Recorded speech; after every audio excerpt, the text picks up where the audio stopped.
lingi teile, eks ole. Nii, sõbrad, nüüd ametliku sissejuhatuse puhul siis ütleme niimoodi ära, et me oleme teiega jõudnud läbida enam-vähem pooled teemad.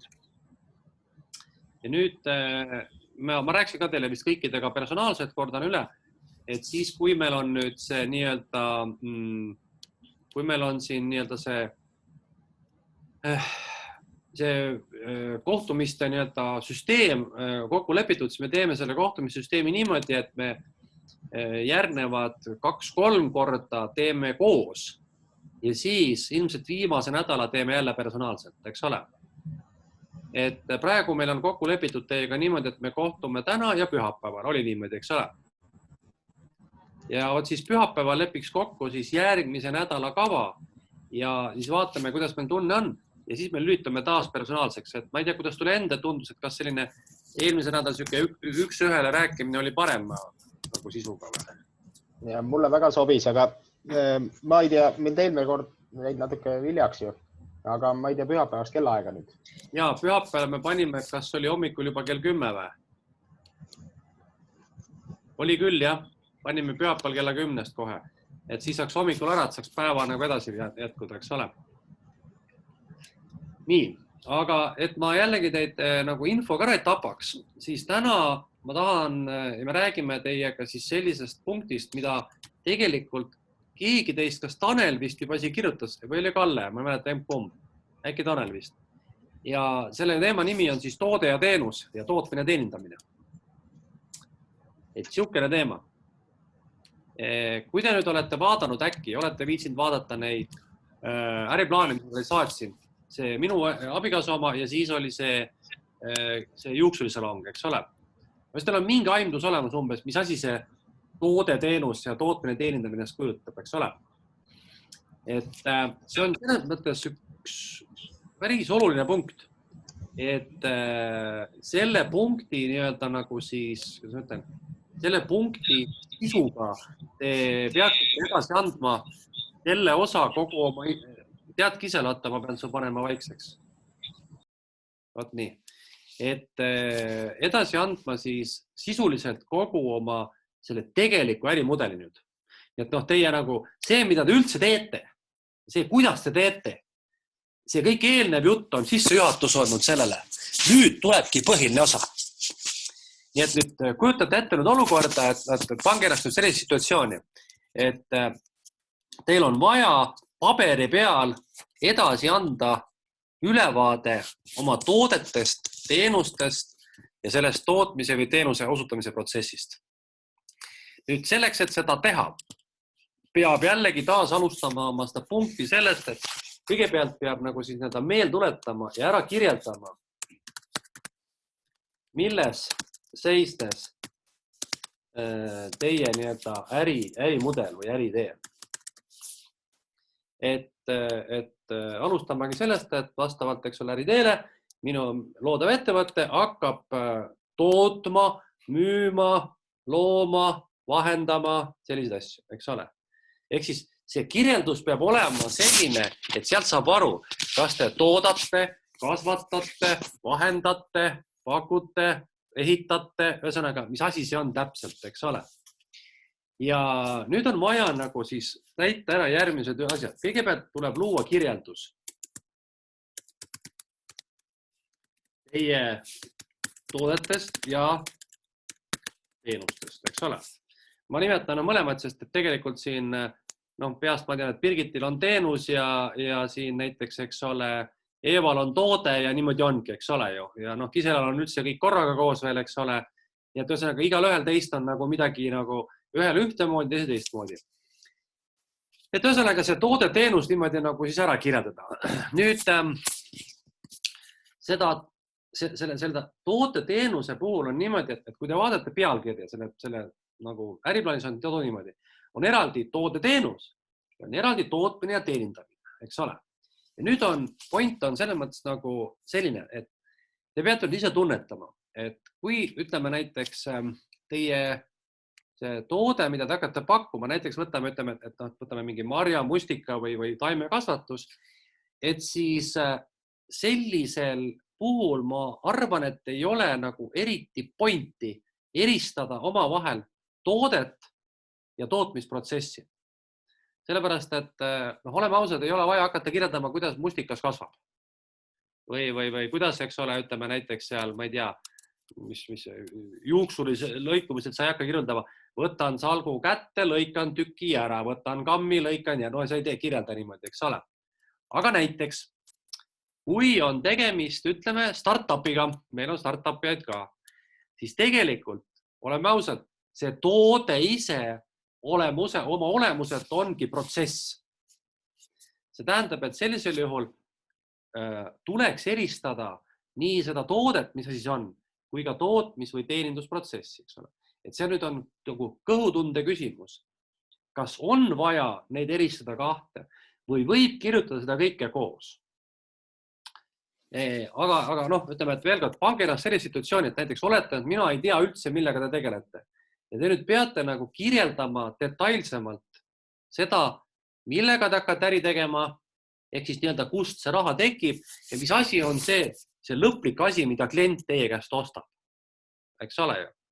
Et ma näiteks püüan tuua mingi näite, et kui ütleme, et võtame nagu põllumajandused, võtame näiteks mingi kartuli, ütleme näiteks kasvataja, siis võib-olla näiteks siuke, et milles seisneb see toode. Toodet seisneb või see ärimudel seisneb selles, et mina külvan, ma ei tea, 10 hektarile kartuleid, kasvatan neid, sügisel võtan kartulid ülesse ja müün nad kokkuostjatele. Ja mul on lepingud kokkuostjatega, nemad ostavad minu kartuli ära. Nii. Ühesõnaga, tegelikult iseenesest ongi nagu kõik, eks on piltlikult öeldes. See tähendab, et ärimudel seisneb kartulite kasvatamises. Ainu niimoodi. Nüüd aga teine näide, et ettevõtte on kartuli kokkuostja ja tema teeb sellest midagi. Näiteks võib olla niisugune, et minu ärimudeliks on sõlmida lepingud 5 talunikuga, kes kasvatavad kartulit, siis mina ostan sügisel selle kartuli nende käest ära, puhastan ära ja teen nendest kartulist näiteks friikartuleid, külmutan need, pakendan ja müün nad edasi kauplustele. Eks ole? Ehk siis tuleb nagu väga suhteliselt lihtsalt, aga selgelt ikkagi arusaadavaks teha, mis asi see toode või teenus teil on. Nii. Nüüd soovitan tungivalt kasutada pildilist ja või skemaatilist materjali või abimaterjali.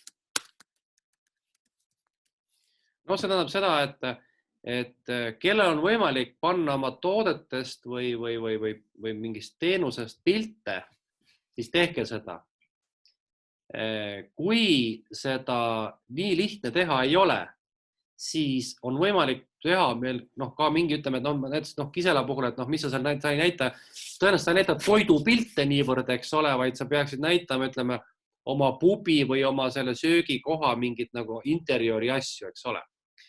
Näiteks ma toon sellist näiteid, mis on elu jooksul, et kui ütleme, et keegi teeb näiteks käsitööd, siis on väga selge, et ta paneb käsitöö asjadest pildid.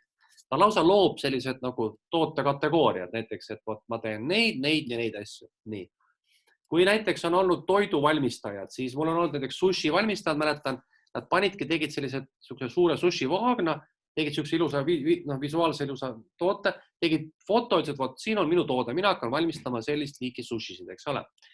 Kõik, mis toimub elektroonselt, siis tuleb teha niivõrd, kuivõrd seda on võimalik, mingi visuaalne näide, näiteks ütleme, Birgiti puhul peaks olema arusaadav visuaalselt, milline hakkab välja nägema sinu selle toote visuaalne pilt. Eks ole. See on päris keerukas, et sa pead sisuliselt peaksid sa tegelikult nii-öelda jutumärkides programmeerima midagi valmis. Kui programmeerimine on keerukas, siis võib võtta ka mingid, ütleme, võimalikke analooge. Ühesõnaga, et teha nagu screenshot, pannagi pilt, see veebisait näeb välja niimoodi ja veebisaite puhul on isegi see variant, et sa pead panema mitu sammu, et sul ongi nagu, et esimene lehekülg, teine lehekülg, näiteks 3. lehekülg, eks ole. Ma toon teieni kõige parema näite, mis mul pähed lööb ja selleks oli mul üks noormees, kes oli muu hulgas veel välismaalane ja tema hakkas tegema sellise asju, mida inglise keeles võiks nimetada nagu smart toys, nagu nutikad mänguasjad. Ja need olid siis suunatud mingitele, ütleme seal kuni 5 või 6-aastaste lastele. Need olid siis nagu abivahendid, kuidas laps mängides ühtlasi ka õpiks. Nii. Tal oli vist, ütleme, ma palun peast praegu 5 sellist mänguasja. Nii. Ja kuidas tema oma toodet teenust kirjeldas? Kõigepealt ta tegi lühike sissejuhatuse, tuletas meelde, et tema hakkab valmistama selliseid mänguasju ja siis tuli esimene mänguasi, nimi näiteks, ma ei tea, mis kurat selle nimi oli.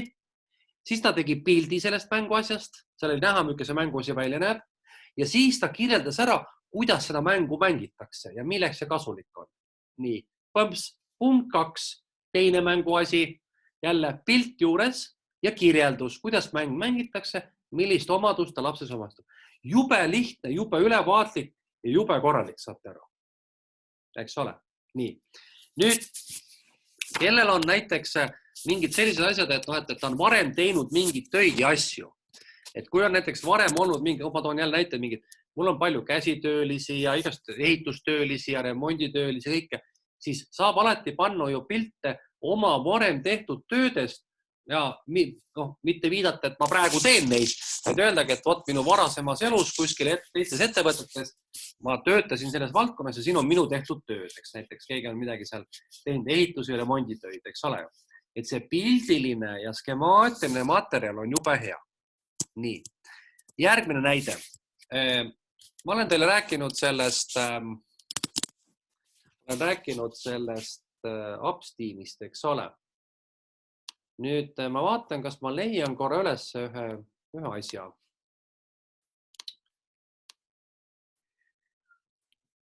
Nimelt, mul tuleb meelde selline asi. Ma muidugi kahtlen, et mul see üldse alles on, aga mine tea. Ühesõnaga, kui mul kõige esimest korda kirjutasin äriplaani selle sama aurupesuks. Ahah, olemas. Nii, näitan teile kohe. Siis kuidas me tookord, sellest on möödas juba oi kui kaua aega. See äriplaan on kirjutatud 2012 aastal näiteks, ole. Ehk siis, kuidas me tegime toodet ja teenust. Ja seal oli selline point, et sai ära kasutada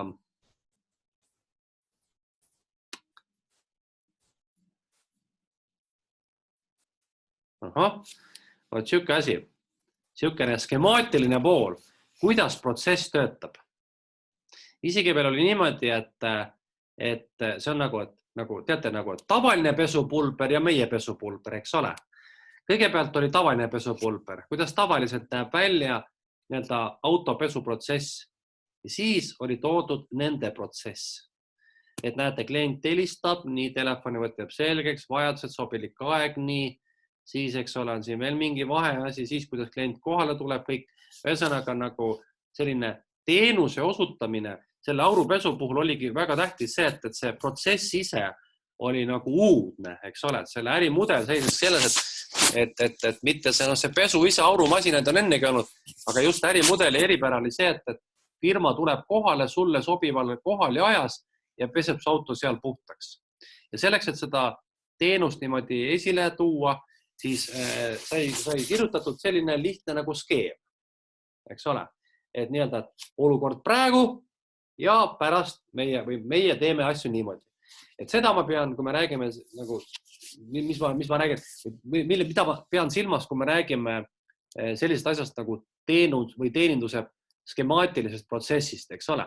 Ma mõtlen nagu näiteks enda kontekstis, vabandust, ma segan vahele korra, et mina küll praegu nagu väga ei kujuta ette, et ma hakkaks või tahaks hakata tegema mingisuguseid disaine või veebiasju, sellepärast, et selle jaoks ma tahan sügiseks CVI asjad ja aga kas mina ei võiks ka seda samamoodi nagu protsessi skeemina? Aga proovigi protsessina ja just, ja sa võid isegi ju teha niimoodi, et ütleme, et on üks variant, mida veel tehakse, on see, et joonistatakse selline kodulehe nagu selline no-brand koduleht, siuke lihtne, üks kastikene.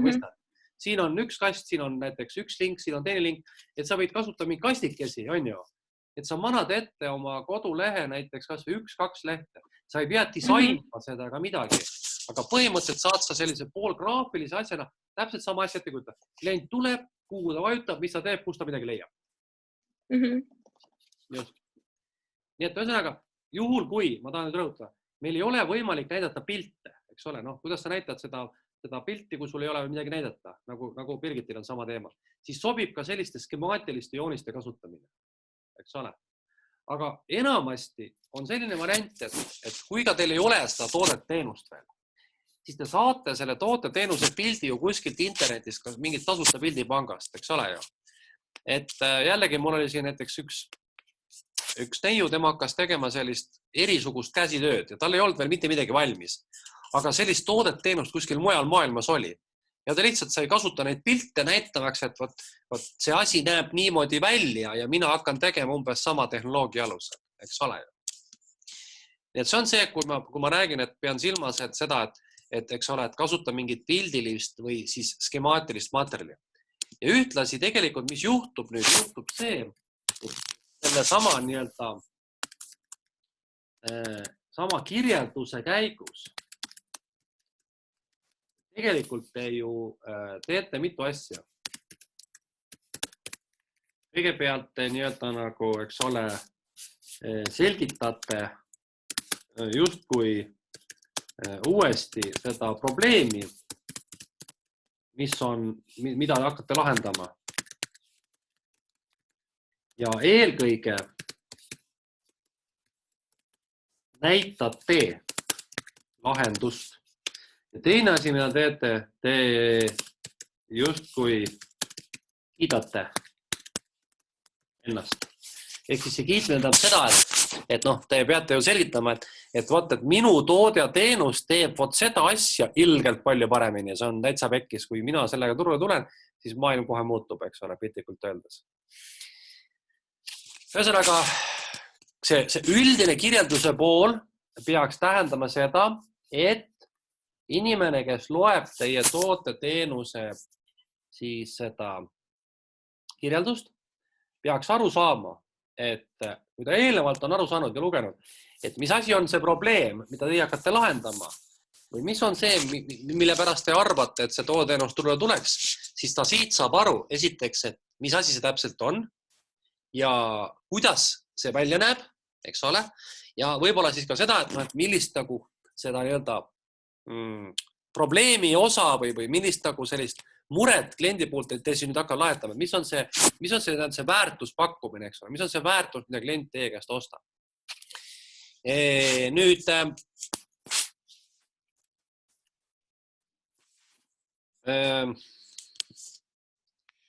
kui nüüd ütleme, mul siin olnud varasematel kordadel on ka midagi taolist olnud, et on tehtud sellist nagu mingit üldist veel taustajuttu ka juurde, et kui on vaja seda nagu toodet panna mingisse konteksti, siis on tehtud ka selline asi, et on näiteks kirjeldatud selle ärivaldkond kuidagi laiemalt ja siis on selle nii-öelda ärivaldkonna laiema kirjelduse käigus on siis loodud see üks koht selles tsüklis, kus teie mängu astute. No näiteks ala, näiteks, et võtame selle sama väärtusahela see, et mingi toote teenuse protsessis näiteks, ütleme, et toome üks näite, et vot mina elan siin umbes maal ja meil on nagu see teema, et toome näite, et meil on olemas toidukauplused, aga inimesed koroona ajal istuvad kodus ja meie toidukauplused on hädas sellega, et neil ei ole võimalik, neil ei ole transporti või ressurssi, et vedada siis neid nii-öelda toidukaupu inimestele koju.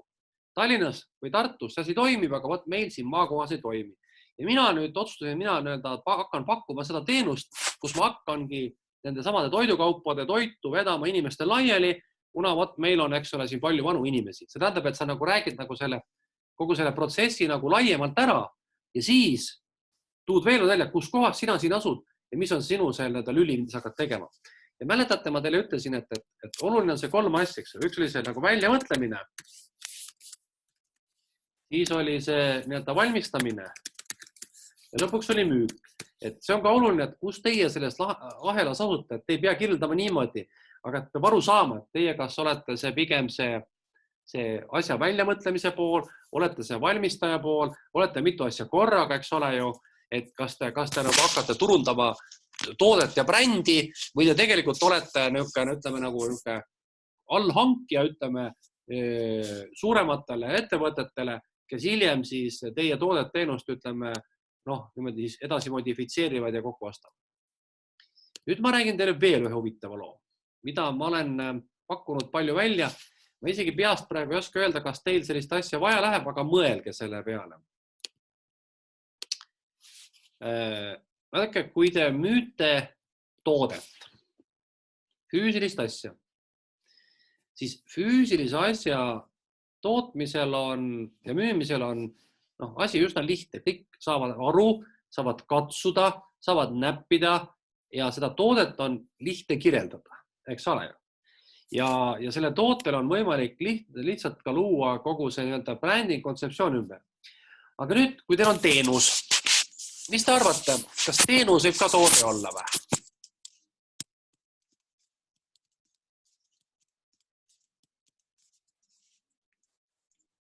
Teenus saab toode olla. Või et jah, et kuidas ta siis saab olla?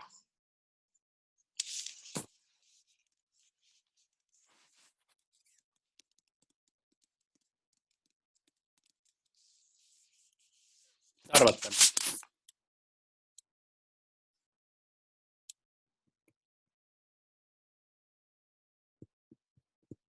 Te olete kuulnud selliseid asju nagu pangatooted. Olete kuulda, eks ole ju? Kuidas pank saab toodet pakkuda? Pank pakub ju teenust. On ju niimoodi? Pank ei anna teile ju füüsilist asja pihku. Nüüd küsin sellise küsimuse käest, et kui te nüüd mõtlete selle peale, et te olete spaas käinud, olete, eks ole? Nii, praegu ei saa minna, aga vahel olen käinud. Ma just küsin teie käest või kui küsin uuesti üle, et mida te spaast saate? Mis asi see on, mida spa teile pakub?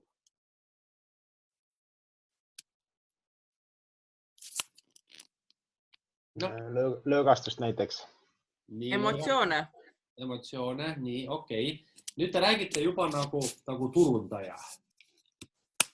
Aga rääkige, kui täiesti nagu selline, ütleme, et kui te tulete, oletame, et te tulete esimest korda käite elus spaas. Ja siis te lähete, ütleme, kuskile oma sinna kodukanti tagasi ja nüüd siis inimesed tulevad kokku, nad pole ka mitte kunagi spaas käinud, mitte iialgi pole käinud. Ja küsivad, räägi, kuidas oli? Et mis seal teil see tehti? Räägi.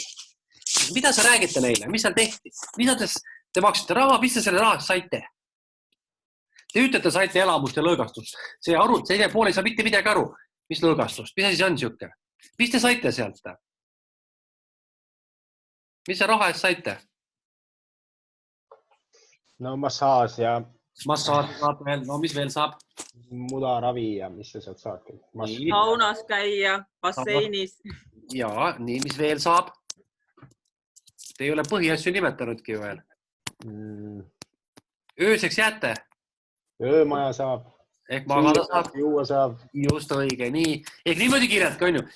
Mees küsib, mis tegite seal? No, läksime kohale, siis meil anti süüa kõigepealt ja siis meil oli 2 massaaži, oli tead, mis massaaž on, tead küll. Ja siis me käisime ujumas vahepeal, siis me saime jälle süüa, siis me magasime, hommikul saime jälle süüa, no niimoodi kirjata, eks ole. Ja sa räägid inimesele, kes mitte kunagi ei tea. Ja nüüd, mida see inimene järeldab siis? Spa on see koht, kus saab süüa, magada ja ujuda. Aga on ju niimoodi. Spa pakub ju põhimõtteliselt mis asja. Magamist, söömist ja ujumist. Nii. Nüüd kujutate ette, et spa kirjutab oma kodulehel. Tulge kõik meile magama. Pekki mitte keegi lähe ju. Või et meil on täna väga hea vesi, tulge meile ujuma ja pärast saate süüa ka. Come on, kuule, mis asi see nüüd on siuke? Ei, sellest nad kirjutavad teile mis asja. Meil on teile pakkuda keskealistele lõõgastuspakett või noorpaaride üllatusnädalavahetus. See on siuke, teate, siuke imal, siuke suhkrusaiere tilulilu. Nii, okei. No ütleme siis perepakett näiteks. Nii, mis see perepakett sisaldab? Lööme perepaketi lahti ja vaatame, kõigil on majutus, hommikusöök, piiramatu vee ja sauna kompleksi kasutus, hommikumantel ja toasussid. Nii. Eks me jõuame jälle sinna, et niikuinii saab jälle magada ja süüa, eks ole, ja vett. Aga nüüd, milles on uba? Uba on selles, et sellest teenusest on saanud toode. On ju niimoodi? See toode sisaldab midagi, eks ole, nagu me tõime näite seal, sauna, ujumist, magamist, söömist tegest. Ja see sisaldab midagi ja sellest tootest või see teenus teeb kompleks nimetataksegi ümber tooteks. On niimoodi ju. Toode on see pakett, mis sisaldab erinevaid asju. Mõistate, on ju niimoodi? Tegelikult mängivad kõik spaad ikka magamise, söömise ja saunaga. Nad lihtsalt nimetavad asju teistmoodi. Mõnikord antakse 2 hommikusussid ka, eks ole. Ja saate puuvilja vaagna ka kaasa. Aga tegelikult on ikka sama lugu. On ju niimoodi? See on selline hea petmine. Inimene läheb, mõtleb, oi kõrre, ma sain ikka niuks hea paketi. Tegelikult sai täpselt sama asja, mis teine, ainult teise nimega, eks ole. Nii. Või näiteks, et mõelge seda pidi. Mida pakub teile mobiilsideoperaator? Mis asi see on? See on, ütleme, Tele2 või Elisa või Telia. Mida nad pakuvad teile? Mille eest te raha maksate?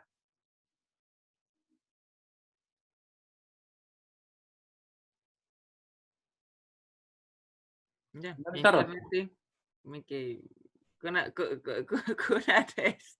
Ja, no ja, okei. Ütleme, et ja juba liigub sinna poole. Aga kui te nüüd mõtlete, et mille asja eest tegelikult raha küsitakse? Mis sideteenus siis või mis asi see on? Ja, no põhimõtteliselt küll. Nimetame hästi prostalt. Ütleme, et see on õhu kaudu leviv kõne. On ju? Aga kas te nüüd teate, mitu tootet on ühel mobiilsideoperaatoril? Mitu seda paketti nii-öelda? Oskate öelda? Keskmiselt 150. Mida seal sees on? Seal on näpuga interneti, näpuga kõnesid, näpuga sõnumeid ja ongi uus pakett. Pakett pensionärile, lapsele, koolialisele, ärimehele, perele, ikka täpselt sama lugu, eks ole. Mõelge, kui mage oleks, kui mobiilsideoperaator ütleb, tulge, ostke meie käest õhu kaudu levivat sidet. Keegi ostaks. Aga tuled osad meil näiteks koolilapse algaja paketid. Kõlab palju paremini. Ühesõnaga, see, mida ma tahan teile öelda, kus teenus, see saab toode, see käibki niimoodi, et see teenus paketeeritakse ära. Eks tegelikult paneme niimoodi, et siis teenustoode on turunduslikult paketeeritud teenus. Teenustoode on see, et see on nagu, et teenust on saanud toode, mõistate, eks ole ju. See on turunduslikult loodud. Ja nüüd, mida ma tahan sellega teile öelda? Tahan öelda seda, et tegelikult on ettevõtjatel väga paljudel vaja luua selline kõlava nimega nii-öelda toode. Sest vastasel juhul ta ei suuda müüa, sest ostetakse puhtalt kas emotsiooni, lahendust, kokkuhoidu. Ja kui sa lihtsalt kirjutad, meil on täna odavam magamine kui teises spaas, siis see ei ole mingi argument, eks ole, on ju. Sest inimene ei osta spaas magamist, ta ostab selle emotsiooni. Või et meie mobiilsideoperaatoril on õhu kaudu leviv internet soodsam kui teistel, kui nad mitte keegi seda midagi aru. Kirjutad, meie pakett on soodsam kui teine pakett, kõik saad kohe aru. Ühesõnaga, väga paljud ettevõtted, eriti just need, kes pakuvad teenust, loovad sellest teenusest nii-öelda nagu karbi, panevad selle teenuse karpi, sellest sünnib toode. Minu kontekstis see võiks siis võib-olla olla nii-öelda see sündmuskorraldajatel suunatud tööriist või kuidagi see sõnastus. Just nimelt, täpselt. Mitte, et tule meie websaidile www.see ja too. Pekki, ma ei viits tulla, need on nii kõik kohad täis, eks ole, just nimelt. Et sa peadki looma selle nagu turundusliku nime ja see sisaldab midagi, eks ole ju. Et isegi kui te vaatate näiteks päris tooteid, siis meil on igasugu huvitavaid asju ka, meil on keegi näiteks ei kirjuta mesi, vaid kirjutab, et näiteks südamemesi, hea tuju mesi ma ei tea, mingi magusmaius näiteks, eks ole, tegelikult võivad ikka mett, on ju. Et ka tootele antakse selle teistsugune nimi, mõistate? Kui te nüüd, eks ole, veel, et miks ma seda juttu räägin, on see, et kui näiteks A-variant on see, et tegelikult ka pakute teenust ja B-variant on, kui te hakkate looma midagi, kus teil justkui nagu teenus ja toode läheb kokku, pannakse nagu ühte potti, siis tasub mõelda selle paketteerimise, paketi loomise peale. Et seda tehakse väga palju ja kui te enda ümber vaatate korra natukese, siis te näete, et sellist asja on väga palju näha, eks ole, kus pannakse kokku erinevad elemendid ja sellest sünnib tegelikult üks selline pakett. Aga alati võib jääda ka toodet ja teenust müüma, on ju niimoodi. Seega siis, ütleme niimoodi, et esimene osa teie kogu sellest asjast moodustabki selline just nimelt see kirjeldus, selle toote või teenuse kirjeldus, selle protsessi kirjeldus, ehk siis te peate andma ülevaate, et mis asja te teete ja võimalikult hästi seda visualiseerima, kirjeldama ja tooma välja lausa punktiliselt, et kui näiteks ütleme, et näiteks keegi kirjutab, et mina hakkan pakkuma näiteks, ütleme, ma ei tea, kodust remonditööd, siis sellest ei piisa. Tuleb ära seda, mis tööd täpselt on. Krohvin, plaadin, lihvin, värvin, ma ei tea, saen, puurin, no piltlikult öeldes, eks ole. Et on selgelt aru saada, mis on need tooted teenused. Nii. Ja seda kõike hiljem, kui me hakkame kõige seda asja hinnastama, siis meil on vaja nagu luua selline taust, et okei, et mis asi see toode või teenus siis on, mida mina hakkan siis nüüd lõpuks müüma. Vot nii. Ehk siis, nüüd, mis ma teile soovitan, on see, et alguses püüdke siis, kui te jällegi nagu täpselt võib-olla ei tea, kuidas pihta hakata, püüdkegi siis panna kirja kõik see, mida te hakkate tegema, näidata seda visuaalselt. Vaadake neid samu minu poolt saadetud teile neid äriplaane. Need annavad teile ka nagu selle mõtte ette, et kuidas moodi, missuguse nagu loogika alusel te seda siis kirjeldama hakata. Nüüd siia julka läheb ka muuseas kogu see jutt, et kui te näiteks, paljud ettevõtjad teevad niimoodi, et täna hakkavad pakkuma ühte toodeteenust, aga nad tulevad näiteks järgmisel aastal välja täiendavad toodeteenustega, on ju? Siis kirjeldage ka see juba ära. Lisaks kirjeldage ära, millised võiksid olla teie tooteteenuse arengud, modifikatsioonid ka tuleviku mõttes, eks ole? Et kõik see skemaatiline pool. Nüüd, kes meil siin Eeva oli meil muslikatega hädas, eks ole, vist oli või?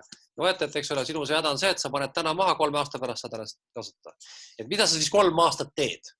Ja vot nüüd on see koht, eks ole, kus sa siis kirjeldadki, et näiteks, et minu ärimudel keskendub selle samma muslikate kasvatamisele ja müümisele, aga seal on üks aga, et see äritee tulemuslikkus või see realisatsioon hakkab toimumas 3 aasta pärast, mida ma 3 aastat teen.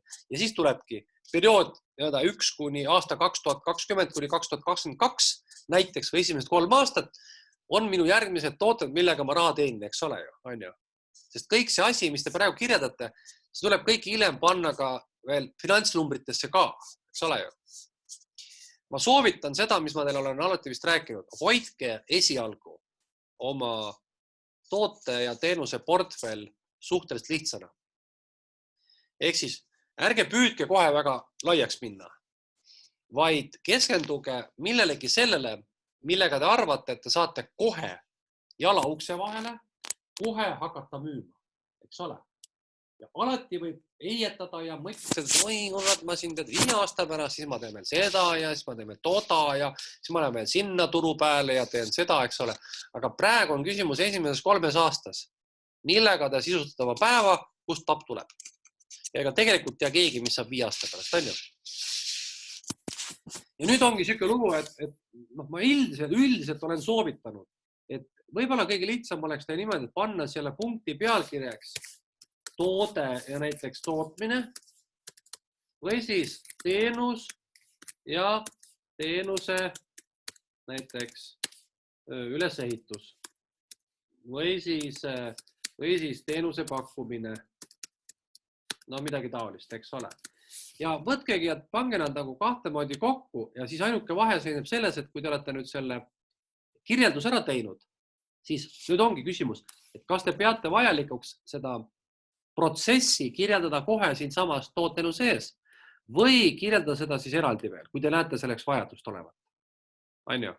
No see on sama näide sellest aurupesust, et seal oli tegelikult nii, et seal kõigepealt oligi just kirjeldus sellest, kuidas kõigepealt oli toode ise, eks ole, siis tuli eraldi alapunkt, kuidas see teenuse protsess välja näeb, sest vaadake, tänapäevastes ju nendes just nimelt startup ettevõtetes on väga paljudes, ongi see, et see nagu see, võtame näiteks, ütleme, Taxify, et kui sa küsid, mis on Taxify nagu ärimudel, eks ole, siis on üks vahendusäpp, mis pakub meile taksoteenust, aga selle taga on väga keeruline või keeruline, ütleme, et teistmoodi teenuse protsessi kirjeldus ja seetõttu näiteks sellise äri puhul tuleb rohkem keskendudagi just nimelt selle teenuse ülesehitusele kui selle tootele ise, eks ole, sest toode ise võib olla väga lihtne.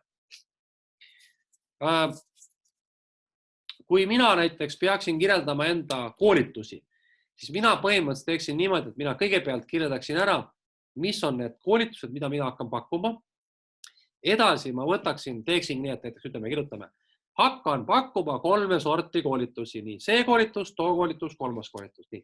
Ja võtan ja kirjeldan ära ühe koolituse sisu, programmi ja toon sinna juurde ka eraldi näidis koolituspäeva. Mõistate? Teeksingi nii, et ütleme, terve üks lehekülg on üks koolitus, kus on koolituse sisu, tema pikkus, koolituspäeva näidis ülesanne ja võib-olla veel midagi. Ja siis tuleb teine koolitus, eks ole. Et kõik saavad aru, see sell hakkab pakkuma selliseid koolitusi ja vajadusel ma kirjutaks juurde ka veel, et kuna mul eelnevalt on räägitud, kes mu kliendid on, siis kirjutagi, et alustav ettevõtja koolitus, siit grupp, need ja need, nii, koolitusisuks need ja need, eks ole, kogu kirjeldus ära. Ma saan aru, et nad võib-olla esialgu ongi seda asja kuidagi nagu keeruline, võib-olla niimoodi paugust nagu kuskilt pihta hakata, aga tegelikult ma soovitan nii, nagu ma olen teile siiamaani kogu soovitan. Pange kirja kõik, mis teil endal pähe tuleb, kuidas te näete seda asja, et see võiks olla, on ju. Ja nüüd võib-olla mõne hetke pärast uuesti vaatate selle uuesti peale, kas saate aru, mis te kirja panete või saanud? Muuseas, mul on hea näide, Birgit on meil turunduses töötanud, aga sina oled töötanud natuke see kaasaegse turundus. Kui mina töötasin turunduses, siis meil interneti polnud veel leiutatud õieti. Oli, aga hästi algene, nii vändaga käis, eks ole. Siis meie tegime rohkem muid asju ja mäletan, et meil oli selline tava. Mina töötasin reklaamiagentuuris. Näiteks tuli klient meie juurde, tahtis saada, ütleme, et pakendit. On ju? Ma võin näidata näiteks mõnda pakendit, mis on selles firmas, kus mina töötasin, ka valminud, eks ole, et mis pull siin nüüd on. Ma räägin reaalse loo. Mul tuleb see hästi meelde. See oli meil siis selline bränd.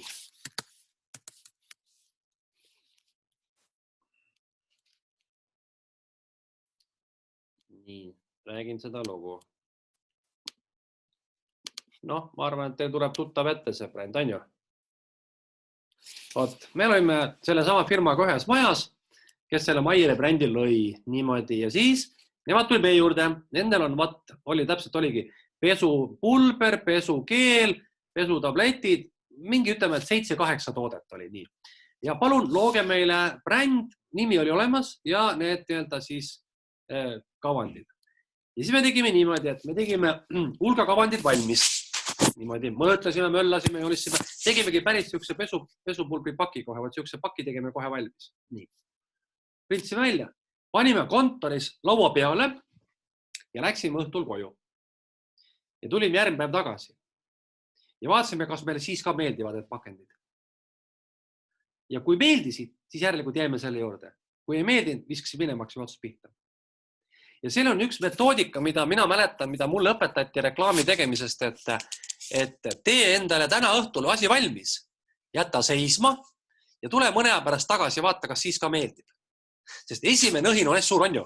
Kurat, ma praegu teen valmis, ilgelt lahe, kurat, ma mõtlen siukse toote valmis, siuke. Ja siis paned ta seisma, tuled tagasi, jumal küll, mis see nüüd on, eks ole. Selle äriplaaniga võite samamoodi. Kirjutage kõik see kokku. Jätke päevaks seisma, tulge järgmine tagasi, vaadake, kas te saate aru, mis te kirja panite või saanud aru. Et turunduses töötab see väga hästi, samamoodi tootearenduses, samamoodi teie isegi firma nimes võib niimoodi töötada. See ole ju, kõik asjades. mulle meeldib 2 head asja. Esimene meetod on see sama, mis ma praegu kirjeldasin. Et jätke mõte seisma, laske selle ära unustada ja tulge tagasi värske peaga. Ja vaadake, kas see, mis te tegite, lõite, kirja panite, on meeldiv. Ja teine meetod, mida ma alati soovitan rakendada, on välistamise meetod. Ehk siis, kui te näiteks tahate oma firmale nime välja mõelda, teil tuleb 10 väga head nime.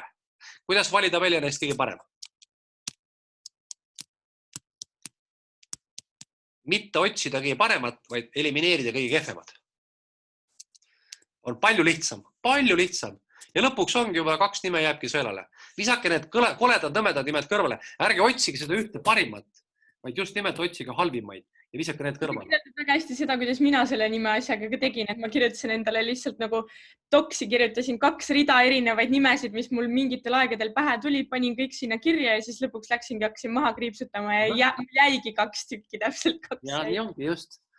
Et ärge praegu muretsege, kui te nüüd mõtlete, et Krumm räägib siin mingit pikka juttu, kuidas seda kirja panna. See ei ole selle mõttes nagu mingi praegu mingi nagu eksam, vaid tehkegi niimoodi, et kirjutage see kõik niimoodi valmis, et püüete nagu kõik selle teadmise, mis teil on edasi anda, eesmärgiga tutvustada ühele täiesti võõrale inimesele, mis asi on see toode või teenus, mida te hakkate pakkuma.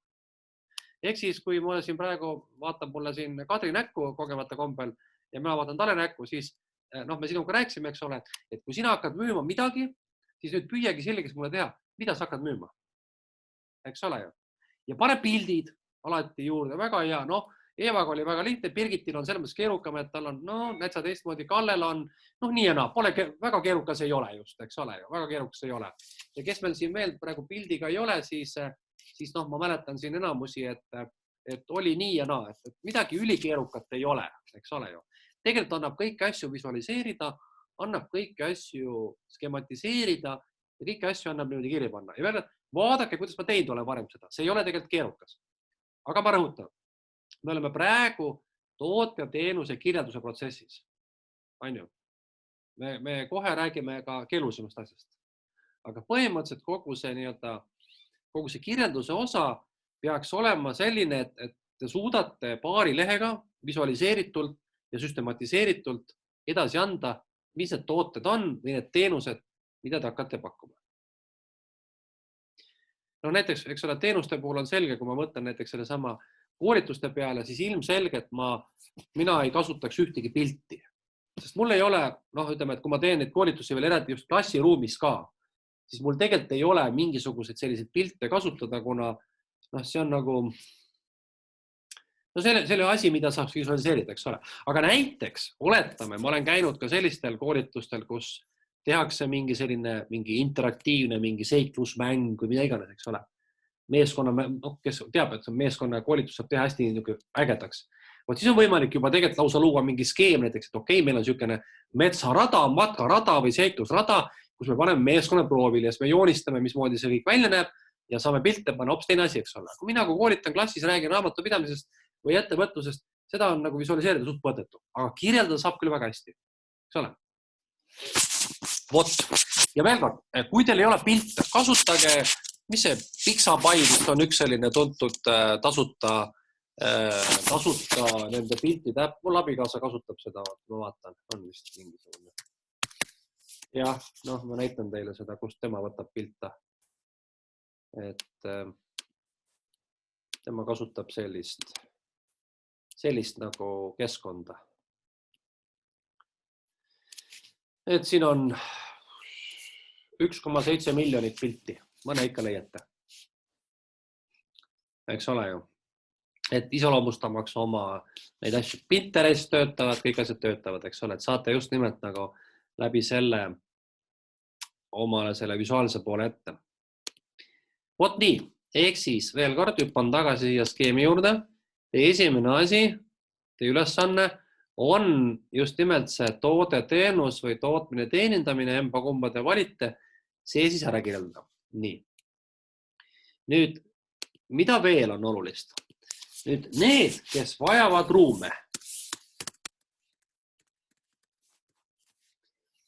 siis on täiesti loomulik, et ruumide ja või mingisuguse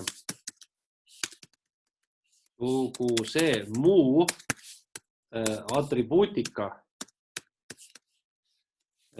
varustuse, ma ei tea, mis iganes asja, kirjeldus peab olema ka. Vaadake, kuidas ma tegin Karitil, seal oli kirjas kohe, millised varustust on vaja joogatreeningute läbiviimiseks, eks ole? Kui sul on vaja näiteks autoremondi töökoda teha, siis sa pead kirjeldama, et selleks, et autoremonti tegema hakata, mul on vaja töökoda, eks ole?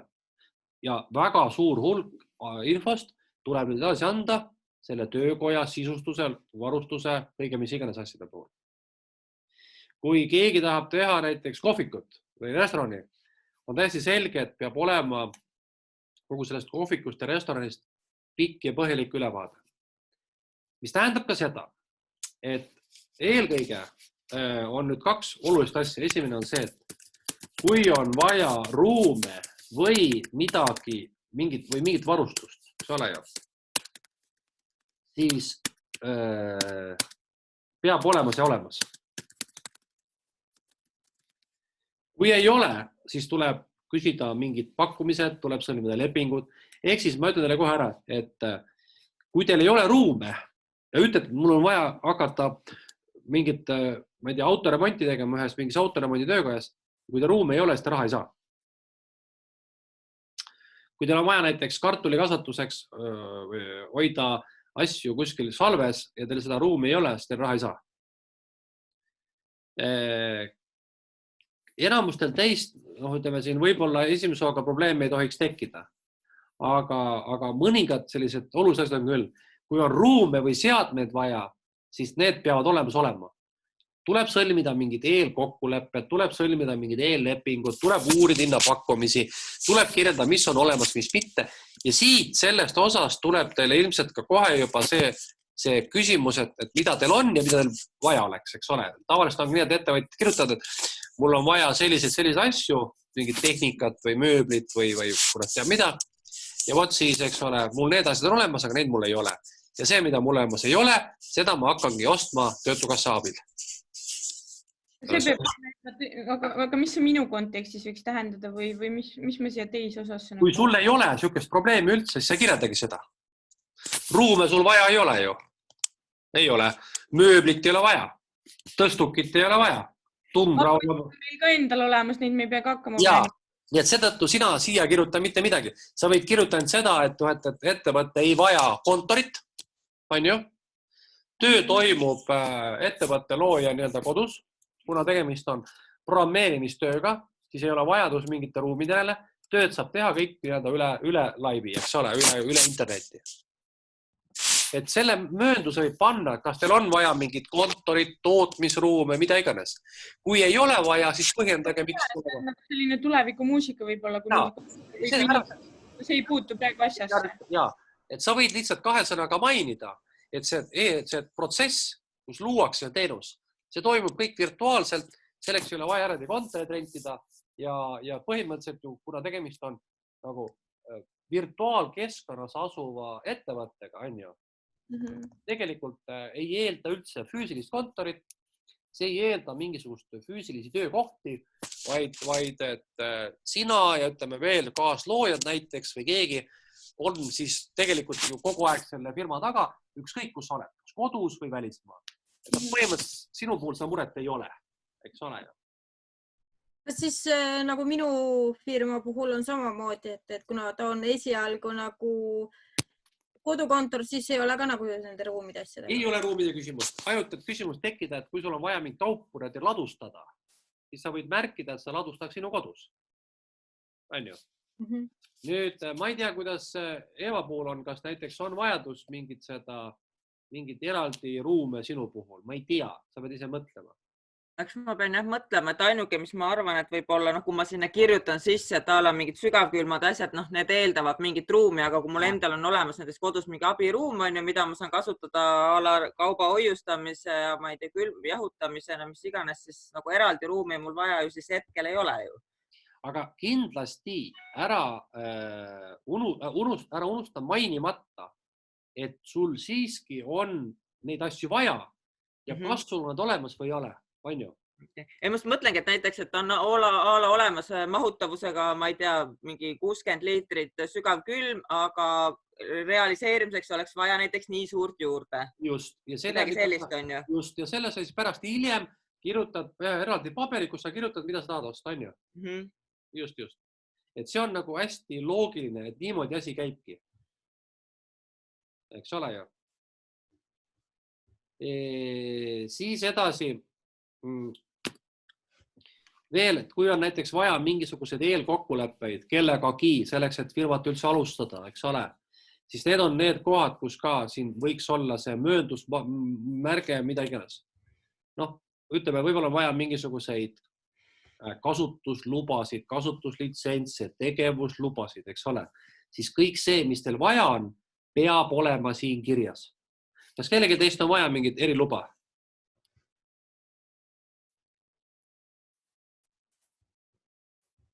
Ma täpselt ei tea veel, aga ma pean uurima, et ilmselt peab olema, mis on muinsuskaitsealused tööd. Ja vaat, et nüüd sa peadki mainima, et kuna sul on selline spetsiifiline töö, eks ole ju, siis võib-olla on vaja alustuseks omandada mingi luba või sertifikaat või mingi kontroll ja mainid selle siin ka ära, eks ole. Kas Marja või seal toitlustus, Mari läheb toitlustus alla? Ma just mõtlen seda praegu, et ma peaksin suhtlema natukene nende tarkpeadega sealt, sest ma tean, et koduköögid ja asjad, need kindlasti läheb, see tervisekaitse hakkab seal nikerdama midagi. Aga see on see toidu käitlemine just, et aga ma ei kujuta ette, mille alla nüüd, kas see Mari, ma olen ise mõelnud selle peale kogu aeg. No Birgitil pole miskit vaja, mingit luba ei ole vaja eraldi, on ju. Teistel on siin nüüd nii ja naa, eks ole, et ilmselt ei ole vaja. Ma küsin ühte asja, kui mul on load olemas, siis ma neid ei pea ju sinna kirjutama või? Sa võid öelda, et sul on olemas need. Ühesõnaga, et ikkagi loetleda, kui öeldagi, et on olemas. Jaa, ma räägin, et ühele äriplaanis näiteks oli selline lugu, et tuligi selline eitav vastus ja see oli kirjas, et äriplaanist sai küll teada, et ettevõtjalt nõutakse selliste lubade olemasolu, kuid puudub info, kas taotlejal on nimetatud load olemas ja kui ei ole, kas ta on sellega tegelenud. Selline vastus tuli näiteks. Ehk siis see on ka suhteliselt oluline, eks ole. Nii et siis see ruumide teema kindlasti ka, eks. Igast ruumid, seadmed, varustus, kõik see sinna juurde kuulub. See on oluline. Niimoodi. Siis mida veel infot võiks siia panna? Näiteks võiks panna maksetingimused, garantiitingimused, mitte karantiini, tingimused. Siis ütleme näiteks mingi järelteenindus ja mingi hooldus näiteks, kui sükst asjad on olemas, eks ole ju. Et kõik see, mis võib järgna pärast veel, eks ole ju. Et kui keegi müüb toodet, siis toodetele tavaliselt tekivad ju mingisugused tarbijakaitse seab mingid nõudeid, eks ole. Et te peate olema kursis. Ma ütlen lihtsalt teile, ma ei tea vastata praegu, aga lihtne vastus on selline. Te peate ise teadma, kas ja millisel määral teie toodetele laienevad mingisugused tarbijakaitse nõuded, kui te müüte toodet, eks ole. Ehk siis te peate ise uurima välja, kas teie tegevus on litsenseeritav või mitte, kas teie tegevusele kehtivad eripiirangud, kas teie tegevusel on mingisugune nõuded kuskilt, ütleme, tervisekaitsest, toidukäitlemisest, tarbijakaitsest, eks ole. Need asjad te peate välja uurima ja need siia ka kirja panema. Näitamaks, et te teate, et see on olemas ja ütlemaks, kui kaugel te asjadega olete, kas te olete seda juba teinud, arvestanud või mitte teinud, mitte arvestanud, eks ole. Kui ei ole, ärge kirjutage üldse, pole vaja, eks ole ju. Et mina näiteks vaatan koolituste puhul, kui ma teen koolitusi, kui ma ei tee näiteks selliseid koolitusi, millega ma pakun hariduslikku kraadi, siis mul ei ole sisuliselt ühtegi sellist nagu eriluba on vaja, ühtegi erinõuet pole vaja, ühtegi mingisugust sellist nagu mingit, ütleme, piirangut või täiendavat nagu mingit veel paberit mul ei ole vaja, eks ole. Aga näiteks on olemas siuke asi nagu litsenseeritud tööd ja teenused. Näiteks kui on mingi elektripaigaldajad, siis on vaja näiteks käidujuhi mingi tunnistus peab olema ja ma ei tea, mis kurrati asjad seal kõik veel on. On väga palju valdkondi, mis on hästi nagu rangelt, nende tegevus on kuidagi siis nagu, ma mõtlen siis, seaduse mõistes hästi detailselt ära kirjeldatud. Et teie puhul, ütleme, et muinsuskaitsereeglite järgimine võib olla mingil määral ja toidu käitlemine. Teiste puhul ma ei näe praegu, muidugi loomulikult, eks kui Kiselal on, Melinal on meil küll, jaa, Melinal on kindlasti, on ju. Kas sa oled, Melina, kursis oma nende nõuete asjadega? Laias laastus olen küll, jah. Ma vaatasin seda tervisekaitse lehte ka, jah. No võt. Kirjutasin üles endale ka, mis nõuded kõik on vaja täita. Enese kontrolliplaan ja mis seal kõik on vaja teha. Ja võt. Sinu puhul on see, et kuna sa teed toiduaineid ja see on ilgelt see karmilt reglementeeritud, eks ole, ja siis on jah, väga oluline. Nii, see on kõik, mis on üldine jutt. Ja siis nagu ma ütlesin teile, et kui on siis mingi tootearendus ja mingisuguse mingi lisatooted või teenused, eks ole ju, lisatooted, teenused, siis pange see ka kõik kirja. Aga mina olen soovitanud, teate mis, omavahel öeldes. Kui te ka tahate hakata midagi veel ekstra pakkuma, aga täpselt ei tea praegu, siis ärge kirjutage. Mõistate, eks ole? Et näiteks mul on siin olnud olukordi, kus inimene ütleb, et tead, mul tegelikult on süke mõte, ma tahan seda teha, seda ja seda, mul on see plaan, too plaan. Aga ma ütlen, et iga uus toodeteenus, iga uus sihtgrupp toob kaasa selle, et sa pead uurima kõikide tootede teenuste tarbijaid, sa pead konkurenti uurima, sa teed oma elu nii keeruliseks. Ära kirjelda kõike, mida sa tahad teha.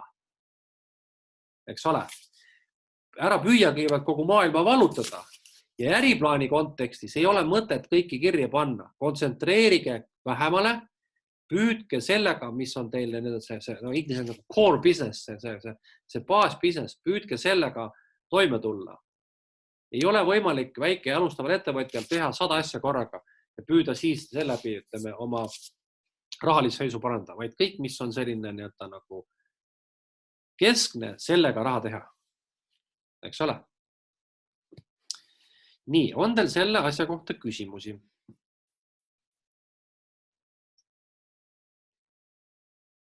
Kordan üle. Püüdke nüüd see jutu osas, mis ma siin kirjutasin, kõik see kirja panna. Ma tänase videoga salvestan, nagu ma ütlesin, ja selle saada veel edasi.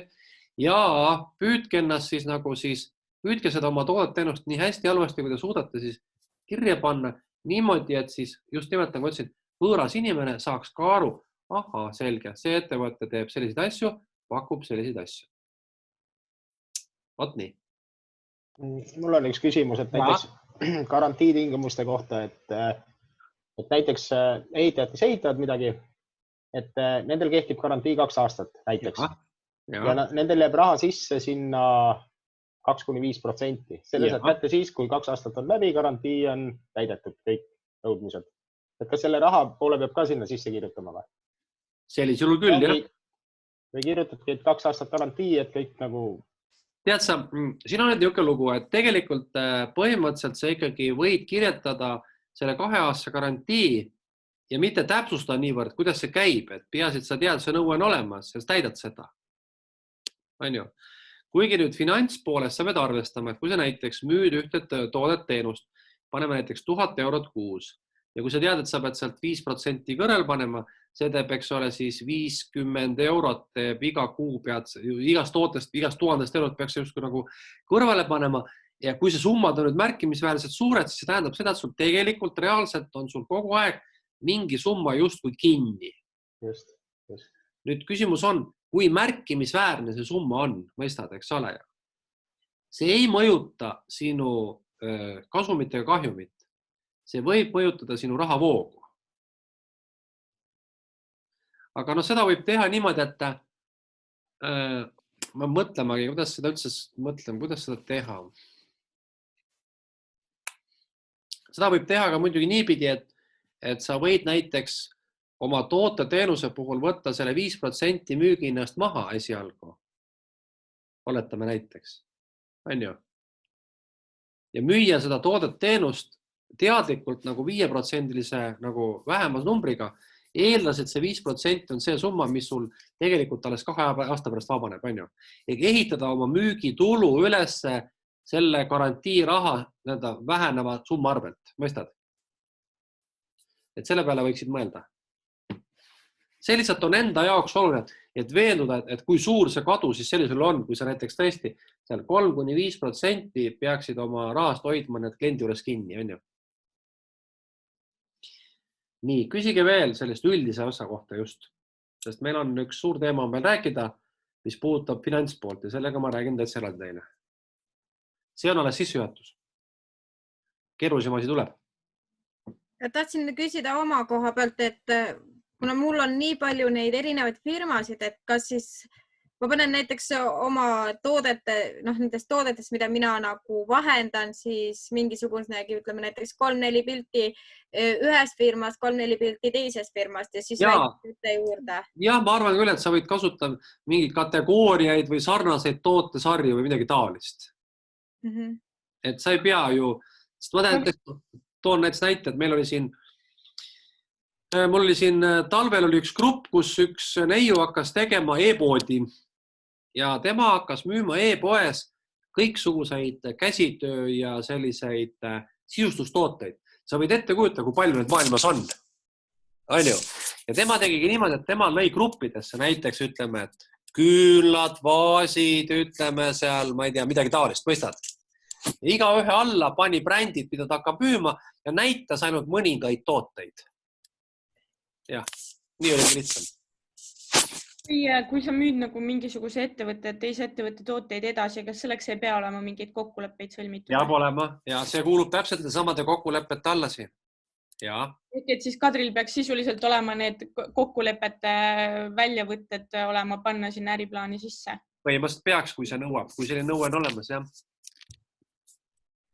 Siis see tähendab seda, et kui sa näiteks tahad olla mingi firma esindaja või seda müüa, sa pead teadma, kas sa vajad selleks mingisugust eelkokkulepet kellegi või vaja. Ja kui sa vajad, siis sa peaksid tegema justkui sellise kas või e-maili teel, kas või selline näide. Vaadake, mismoodi selle, mis ta oli, Grete äriplaanis oli see ruumide või see, mitte ruumide, vaid selle tooli rendi. See on mingi meil kas või, et keegi ütleb, et jah, kui see nüüd võt siin selline inimene saab firma, me sõlmida ka lepingu selle toote esindamiseks, eks ole ju. Aga selle mõttes on Birgitil õigus kommentaar, et see võib olla vajalik, jah? Ei, no ma tean seda, et teatud lõngafirmadega on see, et tuleb see kokkuleppe teha, aga teatud lõngafirmad on nagu ükskõik. Need on need, mis on nagu konkreetselt näiteks Zetlandi lõng, tal on lai valik, tal ei ole mingisugustki silti peal, et ongi lihtsalt niimoodi, aga näiteks on see Ice või Novita, võt nendega tuleb juba natukene keerulisemalt, seda ma tean. Ja nüüd sa peadki mõtlema, et kas sa saad need kokkulepped või siis on teine variant on see, et sa võid öelda, et sa alustad nendest lõngadest, mis on ilma kokkuleppeta ja siis aja jooksul sa lähed edasi tootevalikust laiemast ampluaasse ja sa siis sõlmid nende firmade kokkulepped hilisemas perioodis. Kuna näiteks võib ju olla, et nad nõuavad mingit tegutsevat ettevõtet ja tahavad näha finantsseisu, et sa ei saagi veel täna veel kokkulepped sõlmida. Aga sa pead seda teadma, eks ole. Ja see peab olema kõik kirja pandud. Mul on isegi, ma ütlen ausalt, mul on praegu ongi pooleli vestlused siin kahe erineva, nagu öeldakse, selle... edasi müüa või maale tooja või firmaga siis? Ei, see nii-öelda lõnga tsehhiga, et mina ostan otse tsehhist nagu seda lõnga, et seda käitlemist, et seda lepingut saada, et sellega nagu see asi poolik. Nad üks kirjutas konkreetselt, et kui on firma alustatud, andke firma nimi, teeme lepingu. Ja teisel on nagu veel õhus. No võt, see võibki olla üks oluline asi, eks ole. Just. Ma just mõtlen, ma ei kujuta ette, et mul on nagu, ütleme mingid teiste brände või toodangut niimoodi, mis on nagu pakendatud niimoodi edasi müüa, päris keeruline. Vaata, seal on mingid logod ja asjad peale on ju, või mis iganes tootja. aga mis mõtlen mustika puhul, et ma ei tea, ma lähen käin kellegi juurest korjan ja siis ma müün ise edasi, et ma ei tea, kas mul on siis selleks nüüd eriluba vaja või? Ma ei kujuta ette. Mina ka ei tea. Sest ma just mõtlen nagu seda, et seal on nagu variandid, et suurkasvatajatele, et sa saad ise korjama minna, maksad seal mingi 2 euri kilo eest ja lähed muidu korjad. Ja. Aga ma just mõtlen, et aga kes siis nagu keelab, see on sama ja kui ma lähen metsast korjan seda mustikat, et metsaga mul ei ole vaja kokkulepet.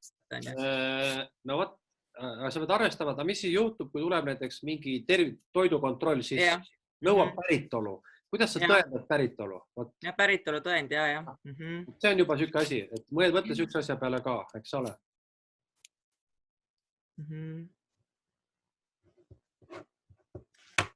Nii, veel küsimusi, kommentaare?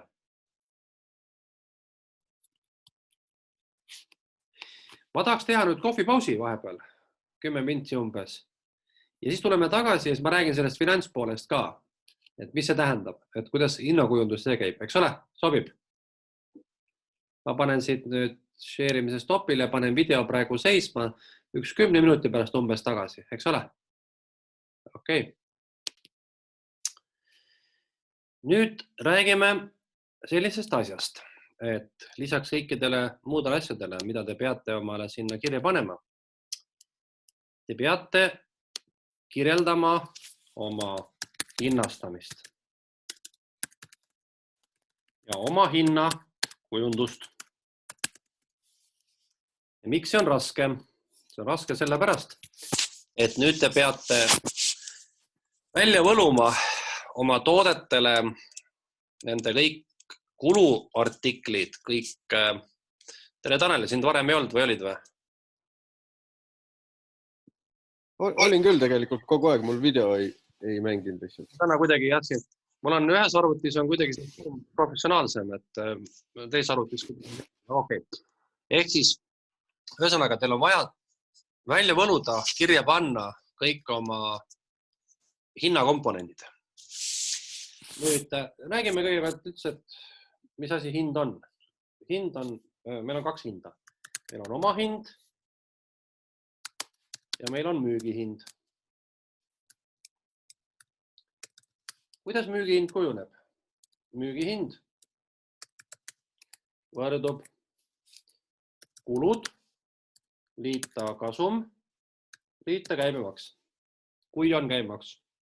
Tähendab seda, et kui on, seda sõltub sellest, kas te tahate olla käibemaksu kohustuslasega või mitte.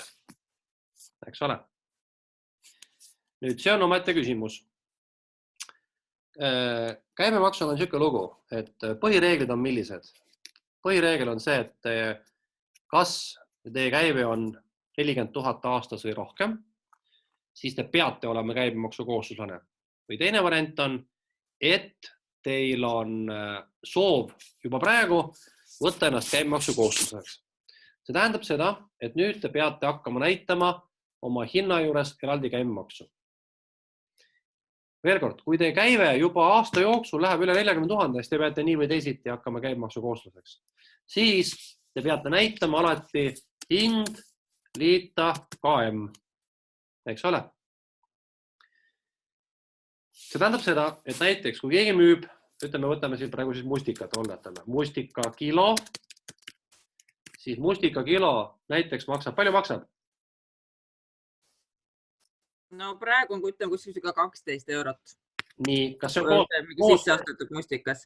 on koos käibemaksuga?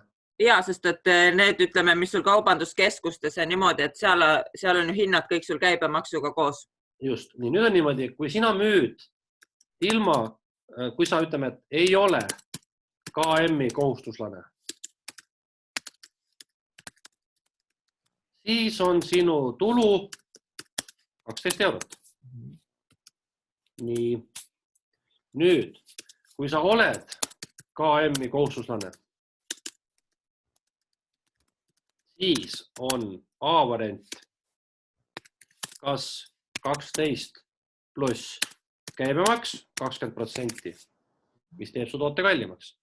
Ja teine variant on, sinu hind sisaldab käibemaksu ja sinu tulu 10 pluss käibemaks on just, eks ole, 12 miinus käibemaks, vähem saad kätte.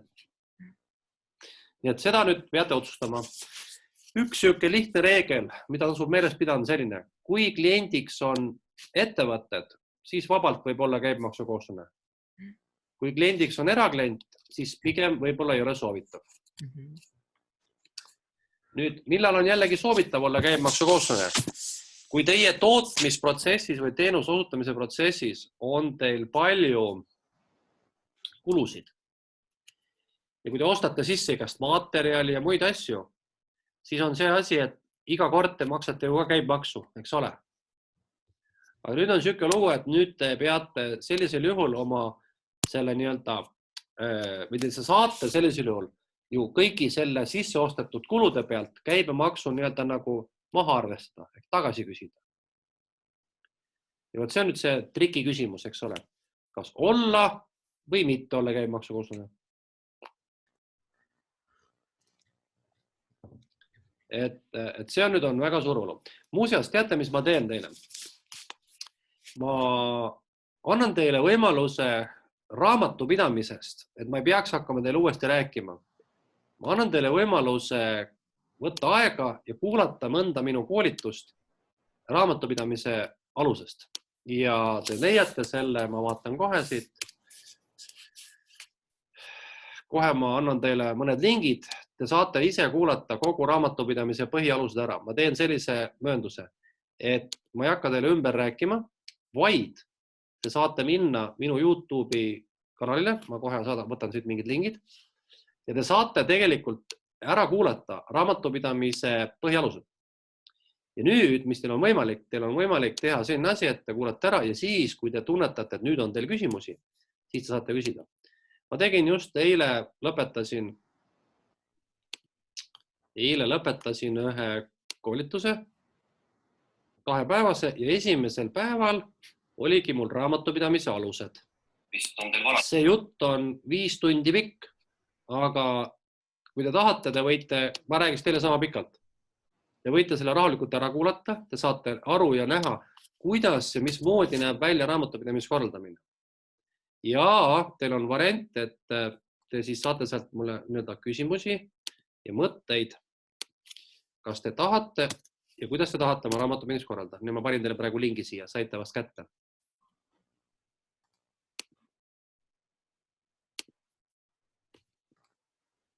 Et seal on siis nii maksud kui kogu raamatupidamise jutt on kirjas.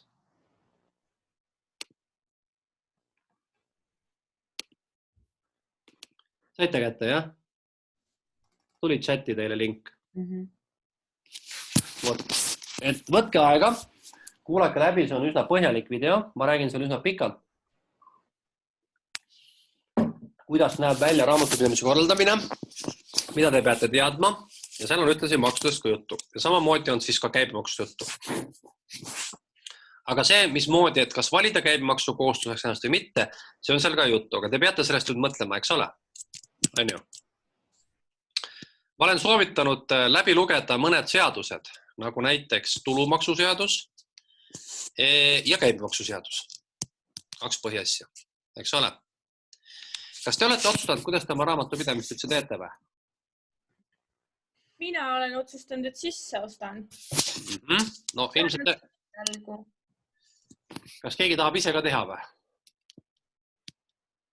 Mina pigem kaldun arvama ka, et ma kasutan, kuidas ma ütlen, härra teadmisi ja siis võib-olla siis, kui on vaja, siis mingi majandusaasta aruande, et selle teema nagu ostad sisse. Samamoodi mul on sõbranna on raamatupidaja, et ma arvan, et 2 numbrit, mis mul on, et ma usun, et ma saan need algtõed nagu ise nii piisavalt selgeks, et oma need väiksed kulud kokku panna, on ju. Mis ei ole, ma arvan, et mingi tohutu teadus, sest ei ole siin midagi keerulist mul. Veel kord, vaadake see video läbi, leidke see aega. Seal on, ma näitan üsna põhjalikult detailselt kogu raamatupidamise korraldamist. Ja ma, kui mitte pühapäeval, siis järgmine nädal küsin teie käest tagasisidet, eks ole?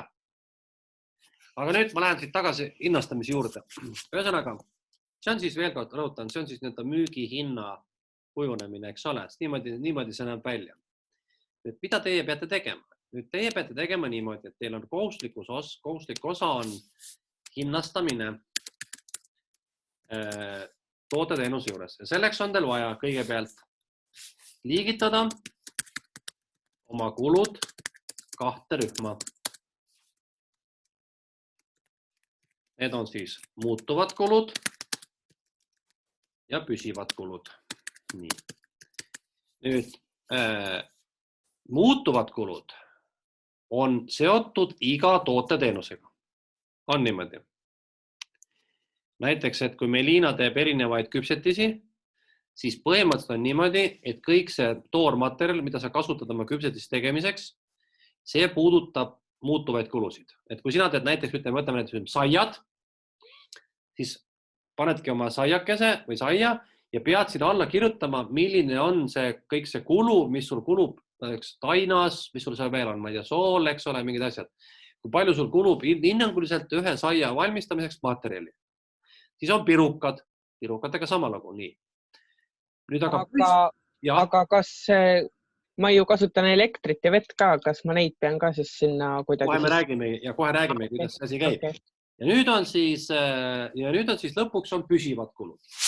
Ja nüüd selleks, et aru saada, kui asi ongi niimoodi, vaata, et kui ma nüüd teen sükse joonise siia, et näiteks see on toode 1, see on toode 2 ja see on toode 3, on niimoodi, eks ole. Siis iga ühe, siin on omad muutuvad kulud, siin on omad muutuvad kulud ja siin on omad muutuvad kulud, eks ole. Nii. Aga püsikulud on kõikide jaoks ühised, mõistate, eks ole? Püsivad kulud hõlmavad kõike seda, mis need siin on. See tähendab, et püsivad kulud on need kulud, mis on lisaks kõigile toorainele materjali. Ja nüüd teeme selgeks, mis on muutuvad, mis on püsivad kulud. Kuidas aru saate, mis see vahe on üldse?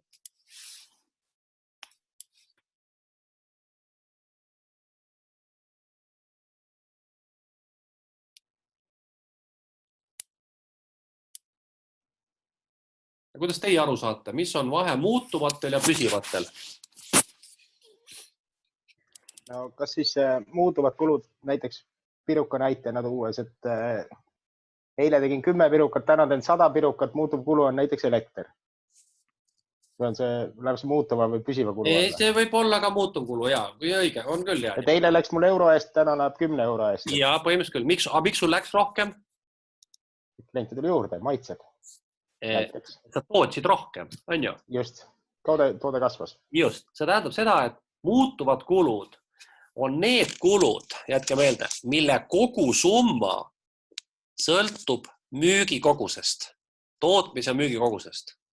Nii, see tähendab, et iga kord, kui te toodate midagi rohkem, kulub seda asja rohkem. Ja teistpidi on veel parem mõelda. Aga siis minu kontekstis ju ei olegi üldse muutuvaid kulusid. Sinu kontekstis ei olegi muutuvaid kulusid. Õige, sul on eriti lihtne arvutada. Just. Nüüd aga näiteks Melina puhul toome näite, et kui see on pirukad, saiakesed ja veel mingid asjad, siis kui sa ühtegi saiakest ja pirukat ei tee, siis mingid kulud jäävad sul ikka. On ju? Palka tahad endale maksta, oletame, raamatupidamisest tuleb maksta, mingisugused veel mingid kulud on, neid kõike me nimetame püsivateks. Ehk siis püsivad kulud on need kulud, mis jäävad alles ka siis, kui ühtegi toodet ei toodeta. Mõistate, eks ole ju? Nii.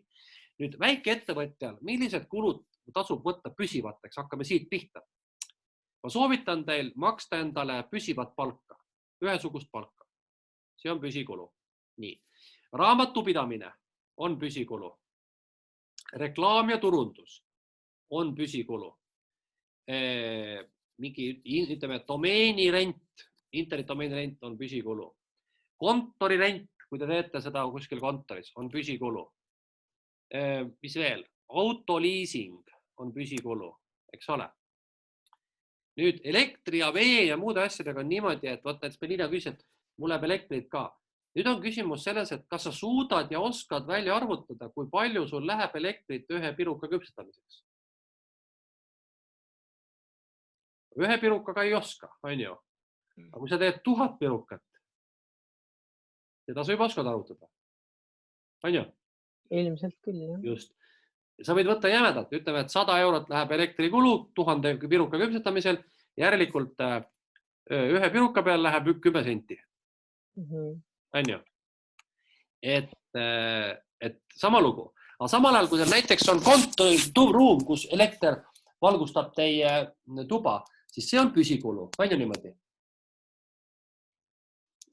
Ma püüan teile kõigile praegu teie ärisid nii palju kui tundes. Teie muutuvad ja püsivad kiiresti ette puristada. Hakkame Eevast pihta, kes mul järjekorras on. Eeva puhul võib olla näiteks, kui sa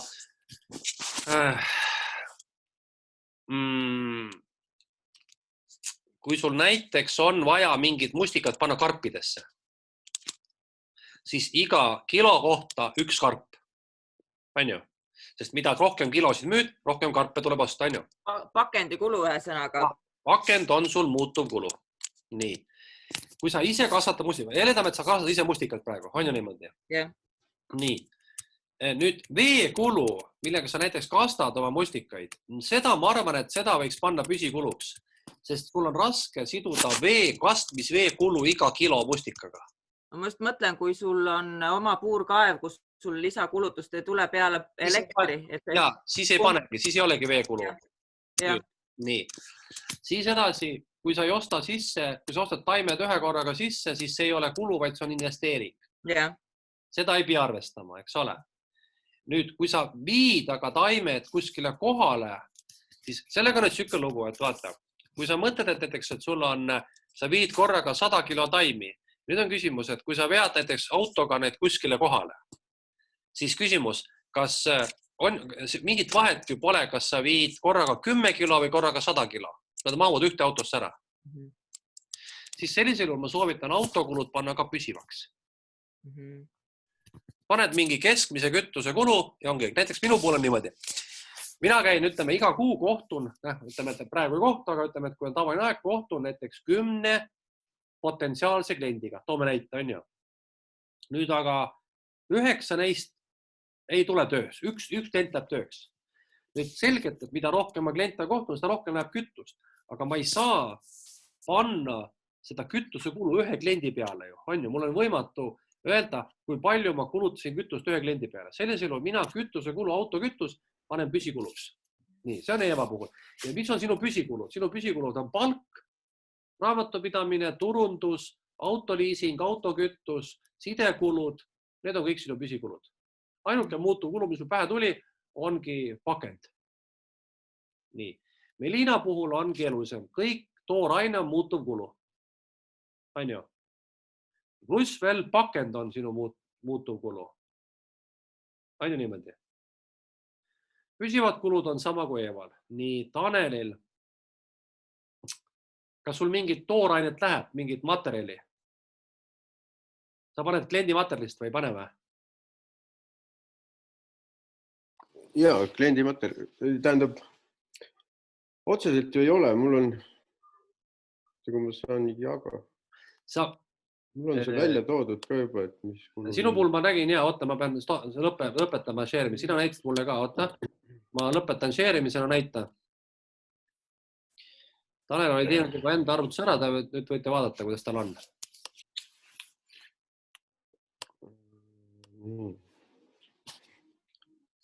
Nagu lihtsalt on. Ja ehk siis personalikulu on sul püsikulu, on ju. Transport on sul püsikulu või? Jah, ega mul muid ongi püsikulud põhimõtteliselt, IT-d ja turundus on püsikulu, raamatupidamine, muud kulu. Okei. Sinu puhul on kõik püsikulud. Põhimõtteliselt küll, jah. Jah, sul ei ole, sest sa müüd töötundi, vaata, mõistad? Jah, selle alusel on tehtud. jah. Sellepärast, et kui nüüd Taneli puhul oleks näiteks, kui ta küsida, mis on muutuv kulu, siis muutuv kulu peab olema samas mõõtühikus, mis müügitulu. Mõistate? Kui Tanel müüb tunde, siis järelikult kulu peab olema ka tunni peale. On ju?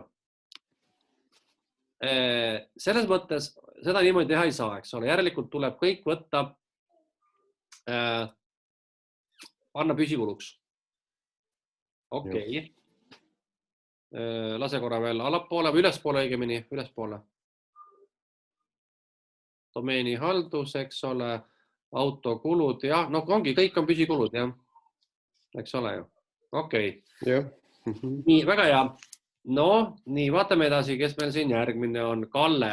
Kalle puhul ilmselt läheb Taneliga ühte samasse auku või? Mul on siuke tunne. Jah, ma just mõtlesin, et kui esialgu tunniga nagu müüa, et...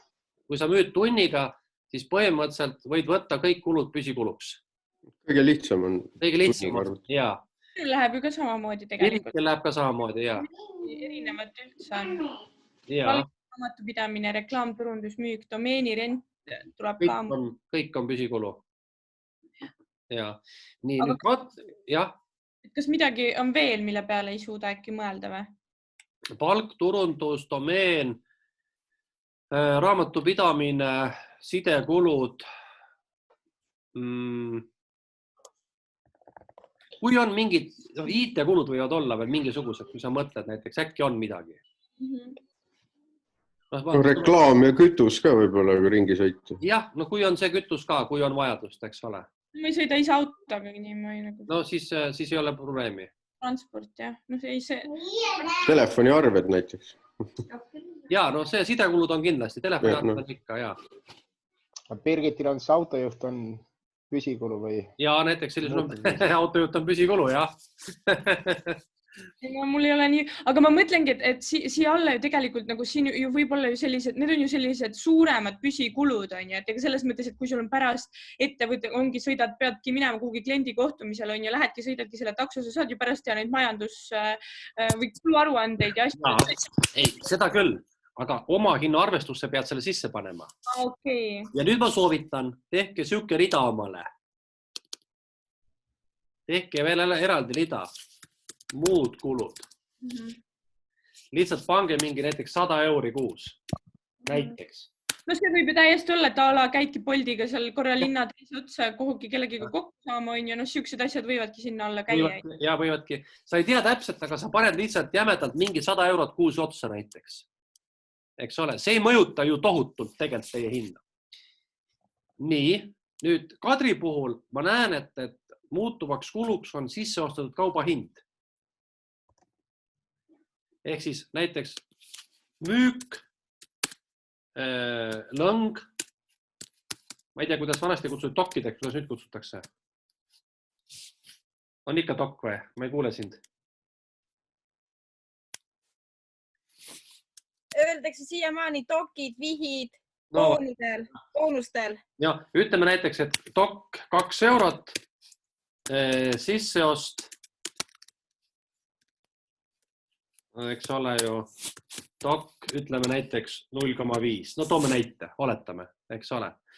Sisseostu kulu on sinu jaoks muutuv kulu, sest mida rohkem sa müüd, seda rohkem ostad sisse. Mõistad, eks ole? Nii. Vot niimoodi ma näen seda ette. Ja nüüd, mis te teete? Nüüd võtame lahti tabeli. Kiselal on muidugi kõige keerulisem. Sa pead välja suutma leida kõikide suppide, praadide, salatite, magustoitude, kõikide muutuvad kulud. See on päris keeruline. Aga ma arvan, et sa oled äkki teinud seda juba või? Mul on olemas jah retseptid ja retseptide kohta on olemas Excelis tabelit, kus on siis kogus ja tooraide hind, aga kui seda püsikulude juttu kuulasin, seda püsikulusid sinna hindadesse panna, seda ma pean ausalt tunnistama, et ma siiamaani seda teinud ei ole. Ma näitan kohe, kuidas seda teha.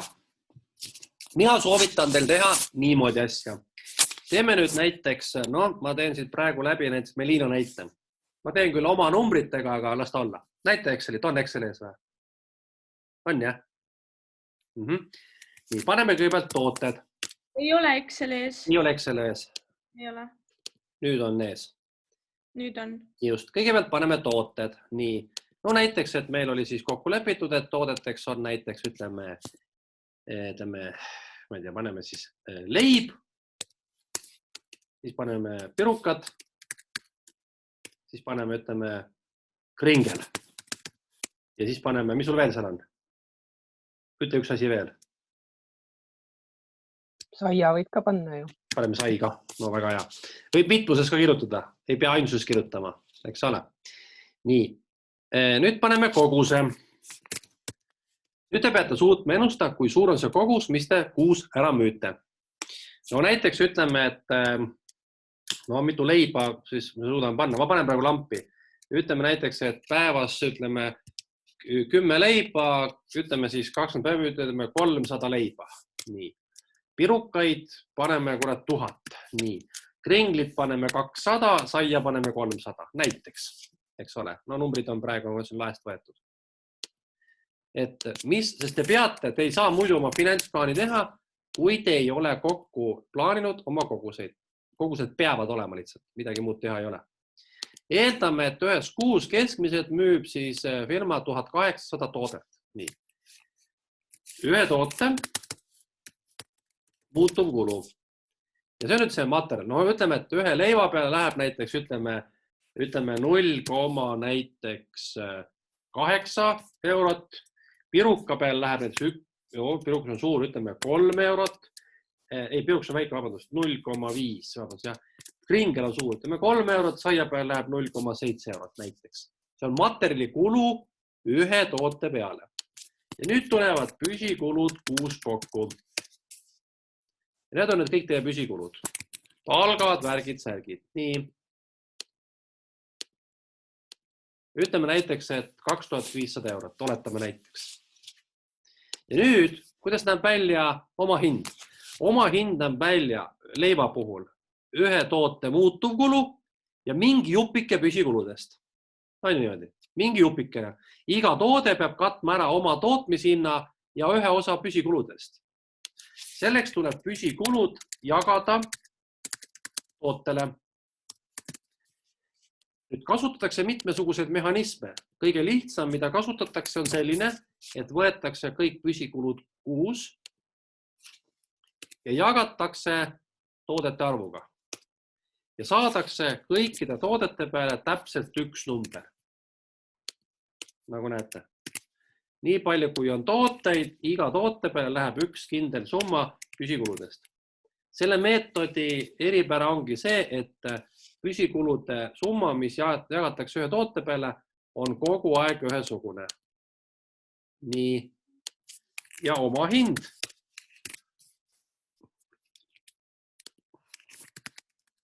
Oma hind on meil ühe toote muutuvkulu, liita püsikulu jupp. Ja ongi meil oma hind käes. Aga kuidas seda sama asja nüüd teenuse puhul teha? Kohe vaatame. Vaatame, ma salvestan selle ära ka.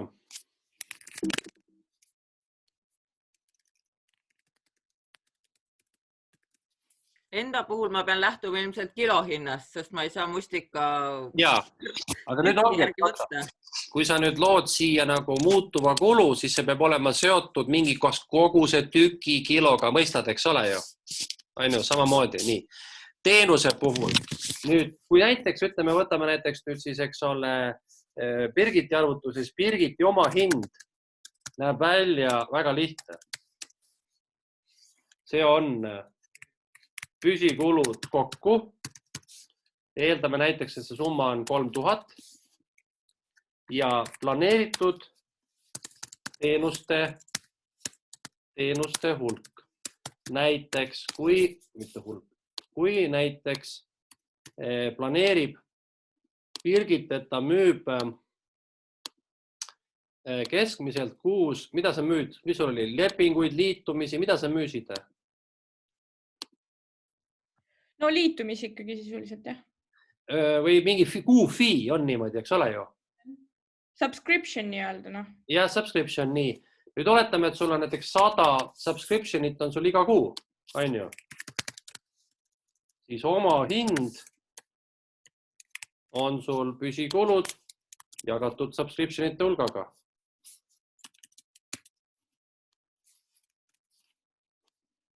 Ehk siis vähemalt 30 eurot pead iga subscriptioni eest küsima. Ongi kõik.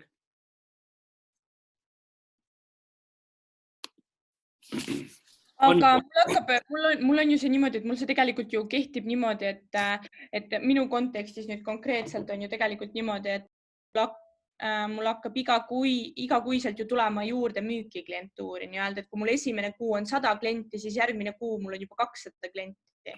Ja siis ongi oma hind läheb odavamaks iga kuu. Okei, et ma pean siis, Sa võid teha arvutuse ma ei näiteks. tahaks tegelikult oma hinna kujundamises üldsegi niimoodi läheneda, et ma tegelikult, et ma alguses panen siis selle võrra kõrgema hinna ja tulen kogu aeg hinnas alla. Ma pigem tahan just vastu. Jaa, aga siis teed niimoodi. Tee siia niimoodi. Periood. Nii. Paneme siia jaanuar, veebruar, märts, aprill on näiteks, oletame. Nii. Siia paned siis nende subs nii-öelda kriptionite hulk näiteks, oletame. Siin on 100, 200, 300, 400. On niimoodi, eks ole? Nii, püsikulud 6 kokku. Oletame, et need ei muutu praegu. Oletame, et on ühesugused. Eks ole?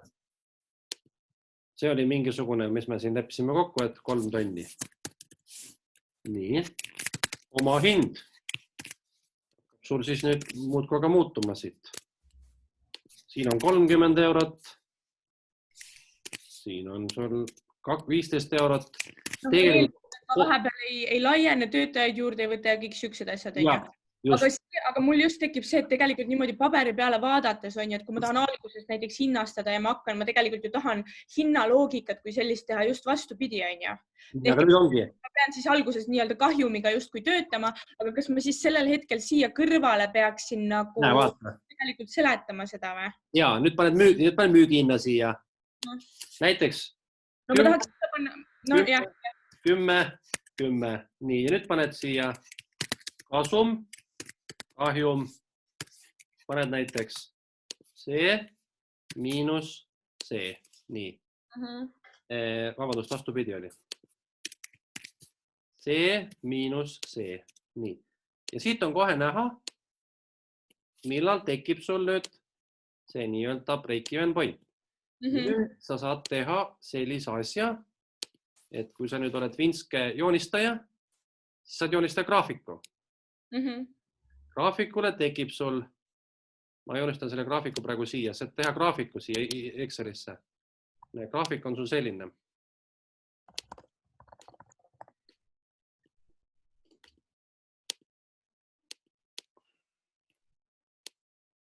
Nii.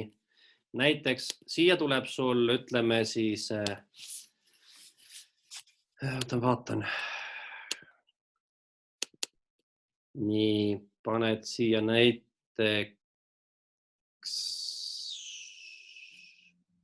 näiteks teed niimoodi, et ühele graafiku, kus ta nüüd jäi, kuremus võtta.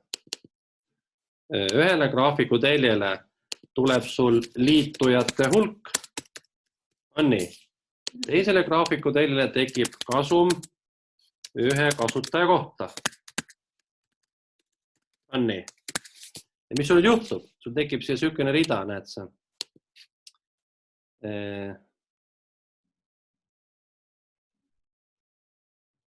Oota, nüüd ma pean valesti, oota. Ei, nüüd ma peaks nii tegema, sorry. Mitte liitujate hulk, teeme niimoodi. Siis peaks nii olema, oota. Siia paneme kasum kasutaja kohta. No kliendi kohta, jah. Jah, ütleme kliendi kohta.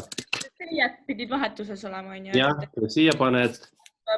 Ja see tõuseb, on ju. No, see tekib.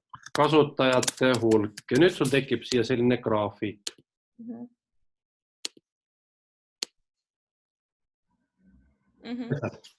Sa näed kohe, milliste kasutajate hulga pealt sa muutud nulli ja kui palju tekib kasum vastavalt sinu kasutajate peale, on ju? Ja kasum... ikkagi endiselt eeldusel, et ma vahepeal selle ei laiene, ei kasva, ei tekita kulusid juurde, on ju? Jaa, aga seda saad siia selles samad Exceli tabelisse kõike panna. Ma soovitan teha selline Exceli tabel, nagu ma praegu sul näitasin, eks ole ju? Jah. Et see on nagu kõige lihtsam. Aitäh. Kus see nüüd kadus on siia, vaat nii, ma tulen tagasi siia. Ehk siis sinu puhul on natukese teistmoodi, jah, aga põhimõtteliselt kõik on võimalik, eks ole? Nii, see on täitsa aru saadud. Just, ma saadan pärast selle teile ka selle faili. Et ütleme, et väga paljud teist teevad niimoodi ja osa näiteks, ütleme, Birgit võib teha ka niimoodi, sest tõepoolest, sul võib olla niimoodi näiteks, püsikulud võivad olla siin erinevad, mõistad? Aga nüüd sa võid teha ka niimoodi, et kui sul püsikulud muutuvad, siis ikkagi tekib see graafik, mõistad, ikkagi tekib graafik. sa paned selle tabeli, selgitad lahti ja võidki panna joonise kõrvale. Ja sul võibki olla näiteks selline, et oletame, et ei ole nii. Teeme teise näite. Teeme siis niimoodi, et ütleme, et siin on 3000, aga siin on juba näiteks 4000. Oletame. Eks ole ju? See tähendab seda, et nüüd on niimoodi, et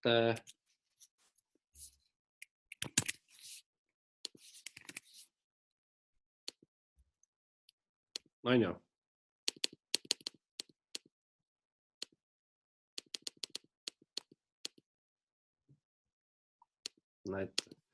Siin on samuti, et siia kirjutame nüüd niimoodi ja jagatud niimoodi. Nulli jõuad sa näiteks siin alles, on ju? Et sa teed näiteks, sul tõuseb näiteks, oletame püsikulud mingite kasutajate hulga pealt ja sa ikkagi mõõdad seda kasutajate hulka, ma panen punaseks, versus näiteks kasum-kahjum ühe liituje kohta. Ja ikkagi joonis tuleb sama, kuskilt tekib murdepunkt, on ju. Ja niimoodi saad luua endale mudeli. Muuseas, tead, kes sellist mudelit kasutab? Sellist kasutavad kõik startupid. Näiteks kasutab seda Netflixi ja kõik siuksed. Netflixil on teistmoodi. Netflixi ärimudeli pilt näeb umbes selline välja. Et Netflixil on umbes niimoodi, et tal on ka, ütleme, et kasutajad ja siis tal on, no ütleme, et tegelikult on sama lugu. Ja siis on, ütleme, et siin on raha ja kasutajad. Ja tema puhul on niimoodi, et tema paneb siia näiteks, ütleme, mingisuguse püsikulude rea, mis tal kulub iga kuu näiteks filmi tootmise või see püsikulud võivad ka niimoodi olla siit. Ja nüüd ta paneb siia juurde, paneb, eks ole, kasutajate hulga näiteks, kasutajate hulk läheb kuidagi siit, ütleme, niimoodi. Ja tema puhul on siis see, et mis hetkest näiteks tekib see, kuna kulud kasvavad, on ju, kasutajate arv kasvab, siis ühest hetkest, millal temal tekib see murdepunkt, umbes midagi taolist. Sisuliselt sama asi, aga et ta võiks seda kujutada mitme graafikuna. Nii, nüüd ühesõnaga, mis siis point on? Point ongi selles, et teie ülesanne on välja mõelda oma tootekategooriad, mõelda välja need kogused, leida muutuvad kulud ja püsikulud ja see asi arvutub iseenesest. Nüüd on veel üks loogika, ma annan selle ka teile. Alati ei pruugi olla toodete kogus see kõige õigem jaotus. Näiteks oletame, et võtame jälle siin selle Melina näite, et võib-olla näiteks kringlite küpsetamise peale läheb tegelikult tohutult palju aega, oletame. Siis nüüd tehakse niisugune trikk, et nüüd saab teha siia, teeme ühe tabeli osa juurde.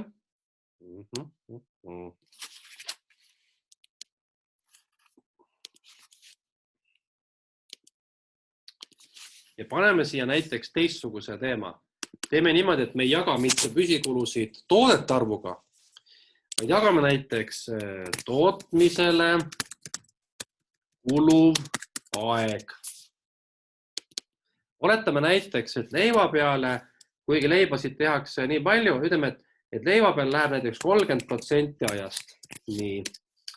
Pirukate peale läheb 50% ajast. Kringlite peale kulub näiteks 10% ajast ja saia peale siis, mis see teeb siis 60-90 ka 10% ajast näiteks, oletame. Nii. Nüüd me jagame need protsendid niimoodi, ehk siis võtame kõigepealt püsikulud. Nüüd korrutame selle ajaga, mis meil kulus selle peale ja jagame toodete arvuga. Nii, ja nüüd teeme niimoodi ükshaaval läbi. Ehk me jagame püsikulud nüüd mitte kogusega, vaid tootmisele või sellele protsessile kuluva ajaga. Saate loogikast aru, eks ole? Mille tulemusena võib püsikulud, või vabandust, kogu oma hind olla hoopis teistsuguse suurusjärguga. Et sa vabalt võib niimoodi juhtuda.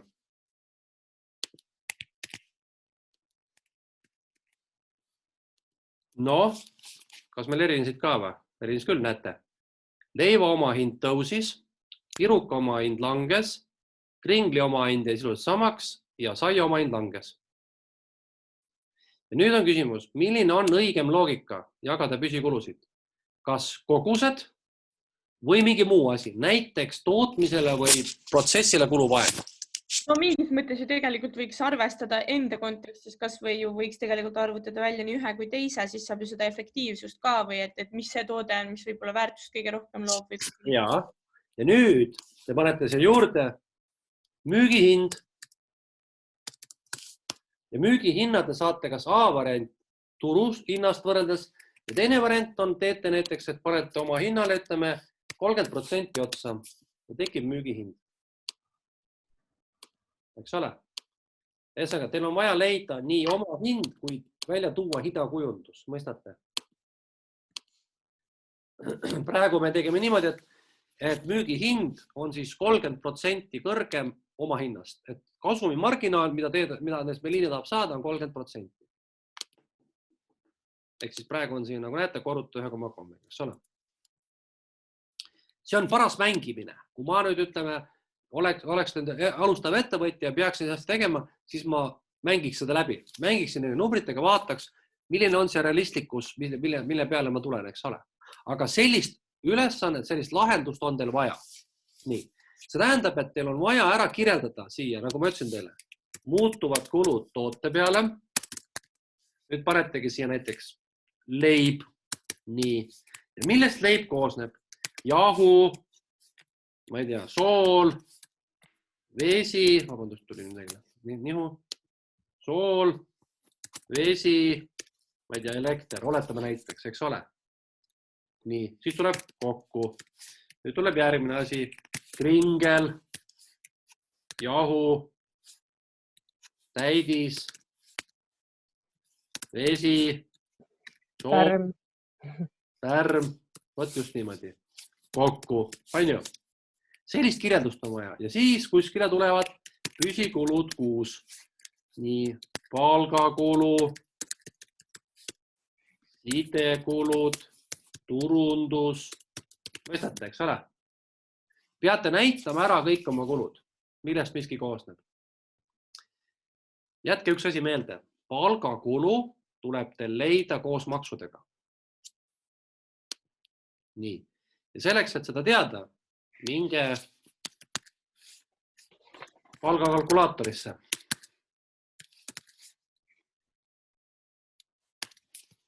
Kui te ei ole sellist asja kasutanud, siis soovitan kasutada. Oleme selline asi nagu palgakalkulaator. Väga lihtne asi. Ja näiteks võtame siit, et ütleme, et Meliina otsus, et tema tahab omale saada 1000 eurot kätte raha netona. Ja arvestab endale ka 500 eurot maksuvaba tulu, siis tema peab arvestama palgakuluks 1338 eurot. Ai, vabandust, see oli bruto, võtame neto, sorry. Netona 1561 eurot. Tahad 1000 kulli kätte, siis firma kulu on 1561 eurot. Palgakalkulaator on väga hea asi. Siit saab paneda summa, kas on brutopalk, netopalk või tööandja kulu ja siis alla arvutab kõik asjad välja. Nii et 1000 eurot pihku läheb maksma firmale 1561 eurot. Juhul, kui te saate kasutada seda sama tulumaksuvaba miinimumi. Kui saa, siis läheb 1735. Et veel kord, kui te teete oma seda püsikulu arvestust, siis arvestage, et just nimelt palk peab olema koos maksudega. Te isegi ei pea välja tooma, palju sealt on sotsmaks, palju see. Tanel tõi selle viisaka ilusti korralikult välja. Tegelikult võite panna summana ka. Pauhti panetegi kõik kokku. On ju? Palk koos maksu. Mõtletakse nii-öelda selleks palgafondiks või kuidagi on ju? Ja, just. Palgafond, sulgudes töötasu koos maksudega, eks ole. Nii, nüüd ma vahepeal, ma teen üks triki, et ma saadan selle, midagi see on nihu siin meil. Ahah, kuskil mul siin trikitab. Save, nii. Ma saadan teile selle faili kohe teele ka, selle, mis me tegime, muidu läheb meelest ära. Vaadake, kas tuleb ka praegu veel saab. Nii, nüüd tuli üle. Vaadake, kas tuli teile.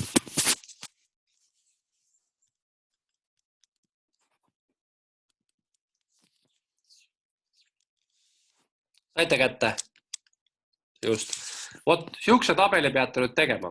Ja nüüd teie nagu see raskuskese seisnebki selles, et te peate nüüd suutma leida need numbrid, välja arvutama. On ju?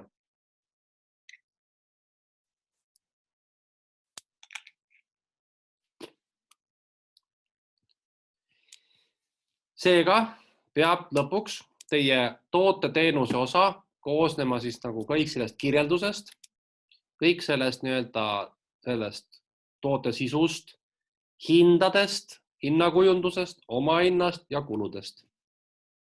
Kõik see jutt, mis ma täna teile rääkisin. Ja sõltuvalt sellest, kas teil on tooted-teenused palju, siis sõltuvalt sellest tuleb neid asju ka rohkem, eks ole?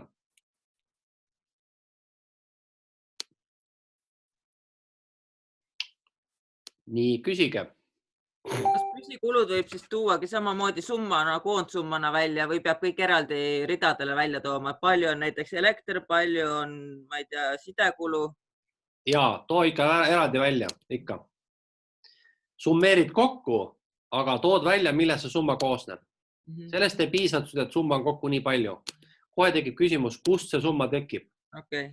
Ja siis ongi detailselt palju läks nagu sidekuludele, palju läks elektrile. Jah, just. Siis ma mõtlen, et mul on siis nagu kilo kohta, et ala ma pean siis panema 1 kilo, mis ta siis nagu see hind kujuneb, on see pakend. Ja siis põhimõtteliselt ongi nagu... Jupike on püsikuludest. Jah. Jah.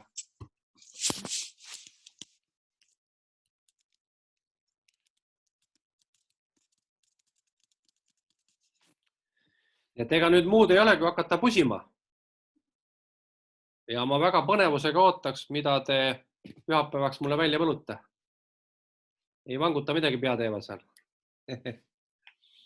Et teil on aega nüüd homme ja ülehomme kirjutada ja pühapäeval ma tahaks juba midagi näha selles osas, aga ma möönan ka, et see ei ole hullu, kui te ei jõua midagi veel, eks ole, ei ole hullu midagi. Ja kõik on õige. Lihtsalt, et te kohe prooviksite. Numbritega tegelemine on selline asi, et see kas hakkab meeldima või see ei hakka meeldima. Mõnele meeldib, mõnele ei meeldi. Nii ongi, eks ole. Mina olen üks nendest ja minul võttis aega, aga hakkasid ka meeldima, nii et mina olen täitsa kodus juba, või no mitte kodus päris, aga no Excel on ka ikka juba siuke sõbrake. Mina ka olin, kuigi ma olen õppinud kõrgemat matemaatikat ja füüsikat, ma ei olnud väga sõber nende asjadega, aga kui leida see võlu ülesse, siis see tegelikult on põnev. Ja seal on see ka, et mida rohkem sa neid edasi-tagasi neid numbreid erinevate külgedelt näpid, seda rohkem hakkab endal seda seost tekkima ja siis läheb see aina lihtsamaks ka tegelikult. Muidugi. Te saate aru nendest hinnangud. Mul oli üks siuke näide kunagi. Mul oli üks koolitus, üks inimene, kes rääkis, et tema hakkas müüma torte, peotorte ja oli suveaeg pulmatordid. Ütles, et kurat tööd oli, uhast nimis hirmus. Tellimus oli palju, lööb kuu lõpus kokku kahjum. Mitu kuud järjest. Mis te arvate, millest probleem oli?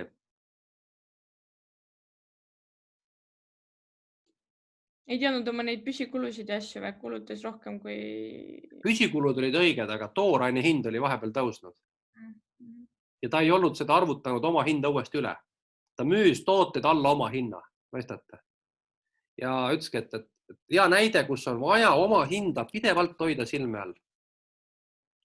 Ja püsikulud võivad samuti tõusta. Tõstate palka natukese, kohe on läinud lakk, eks ole. Ja nüüd vaata, ma ei pannud siin oma hinda, pange sisse see sama mingid muud kulud, et ettenägemud kulud ka veel juurde, on ju? Pange see ka juurde, siis on nagu tipp-top.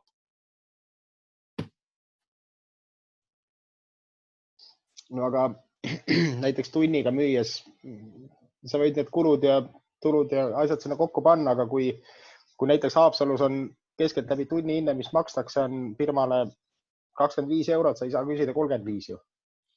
Kuigi sul püsikulud on... Jaa, see tähendab seda, et sa pead rohkem tööd tegema. Ja oma eesmärgi seadma siis vastavalt sellele, et mitu tundi sa pead müüma, et kuludega tulla toime. Just, sellepärast, et vaadake, on väga lihtne loogika ju. Kui te näiteks müüte, tunni hind on, näiteks, mis sa ütlesid seal, 25 € on ju? Eurot. Püsikulud kuus kokku on 2500 €. Siis mitu tundi peab müüma? 100. 100 tundi. 100 tundi pead müüma, tundi, et olla nullis. On ju? Kasumit ka teenima. Jah, kui sa veel kasumit ka. See tähendab seda, et kui sa ei suuda, kui sa ei saa hinda tõsta, siis järelikult sinu puhul peab kogus suurenema, eks ole? No samas, kui oled üks väike ettevõtja ja maksad endale palka, siis ei pruugi olla eesmärk see, et sa tahad kasumit ka teenida. No ilmtingimata ei pea ju. Ei muidugi ei pea, jah, tegelikult ei pea. Tore oleks muidugi näidata väike kasum ka ikka lõpuks. Et kui püsikulude hulgas juba on palgad sisse arvestatud, siis elab ära. Kui selline eesmärk tuleb täis. Just.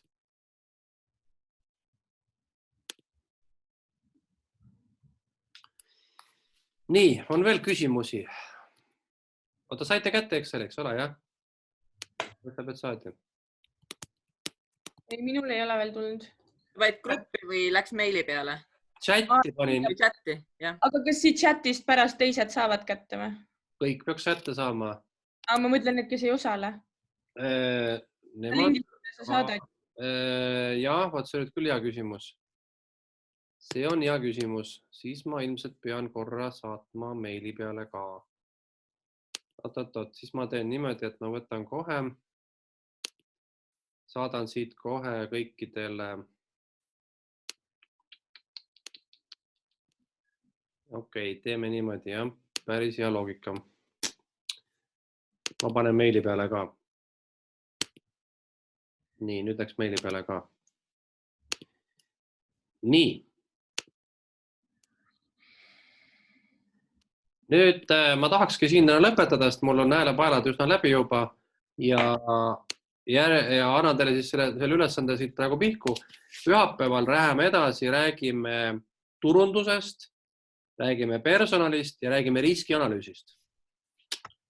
Siis ühel hetkel peame siis tegema sellise asja ära, et hakkame vaatama ka finantsplaani koostamist.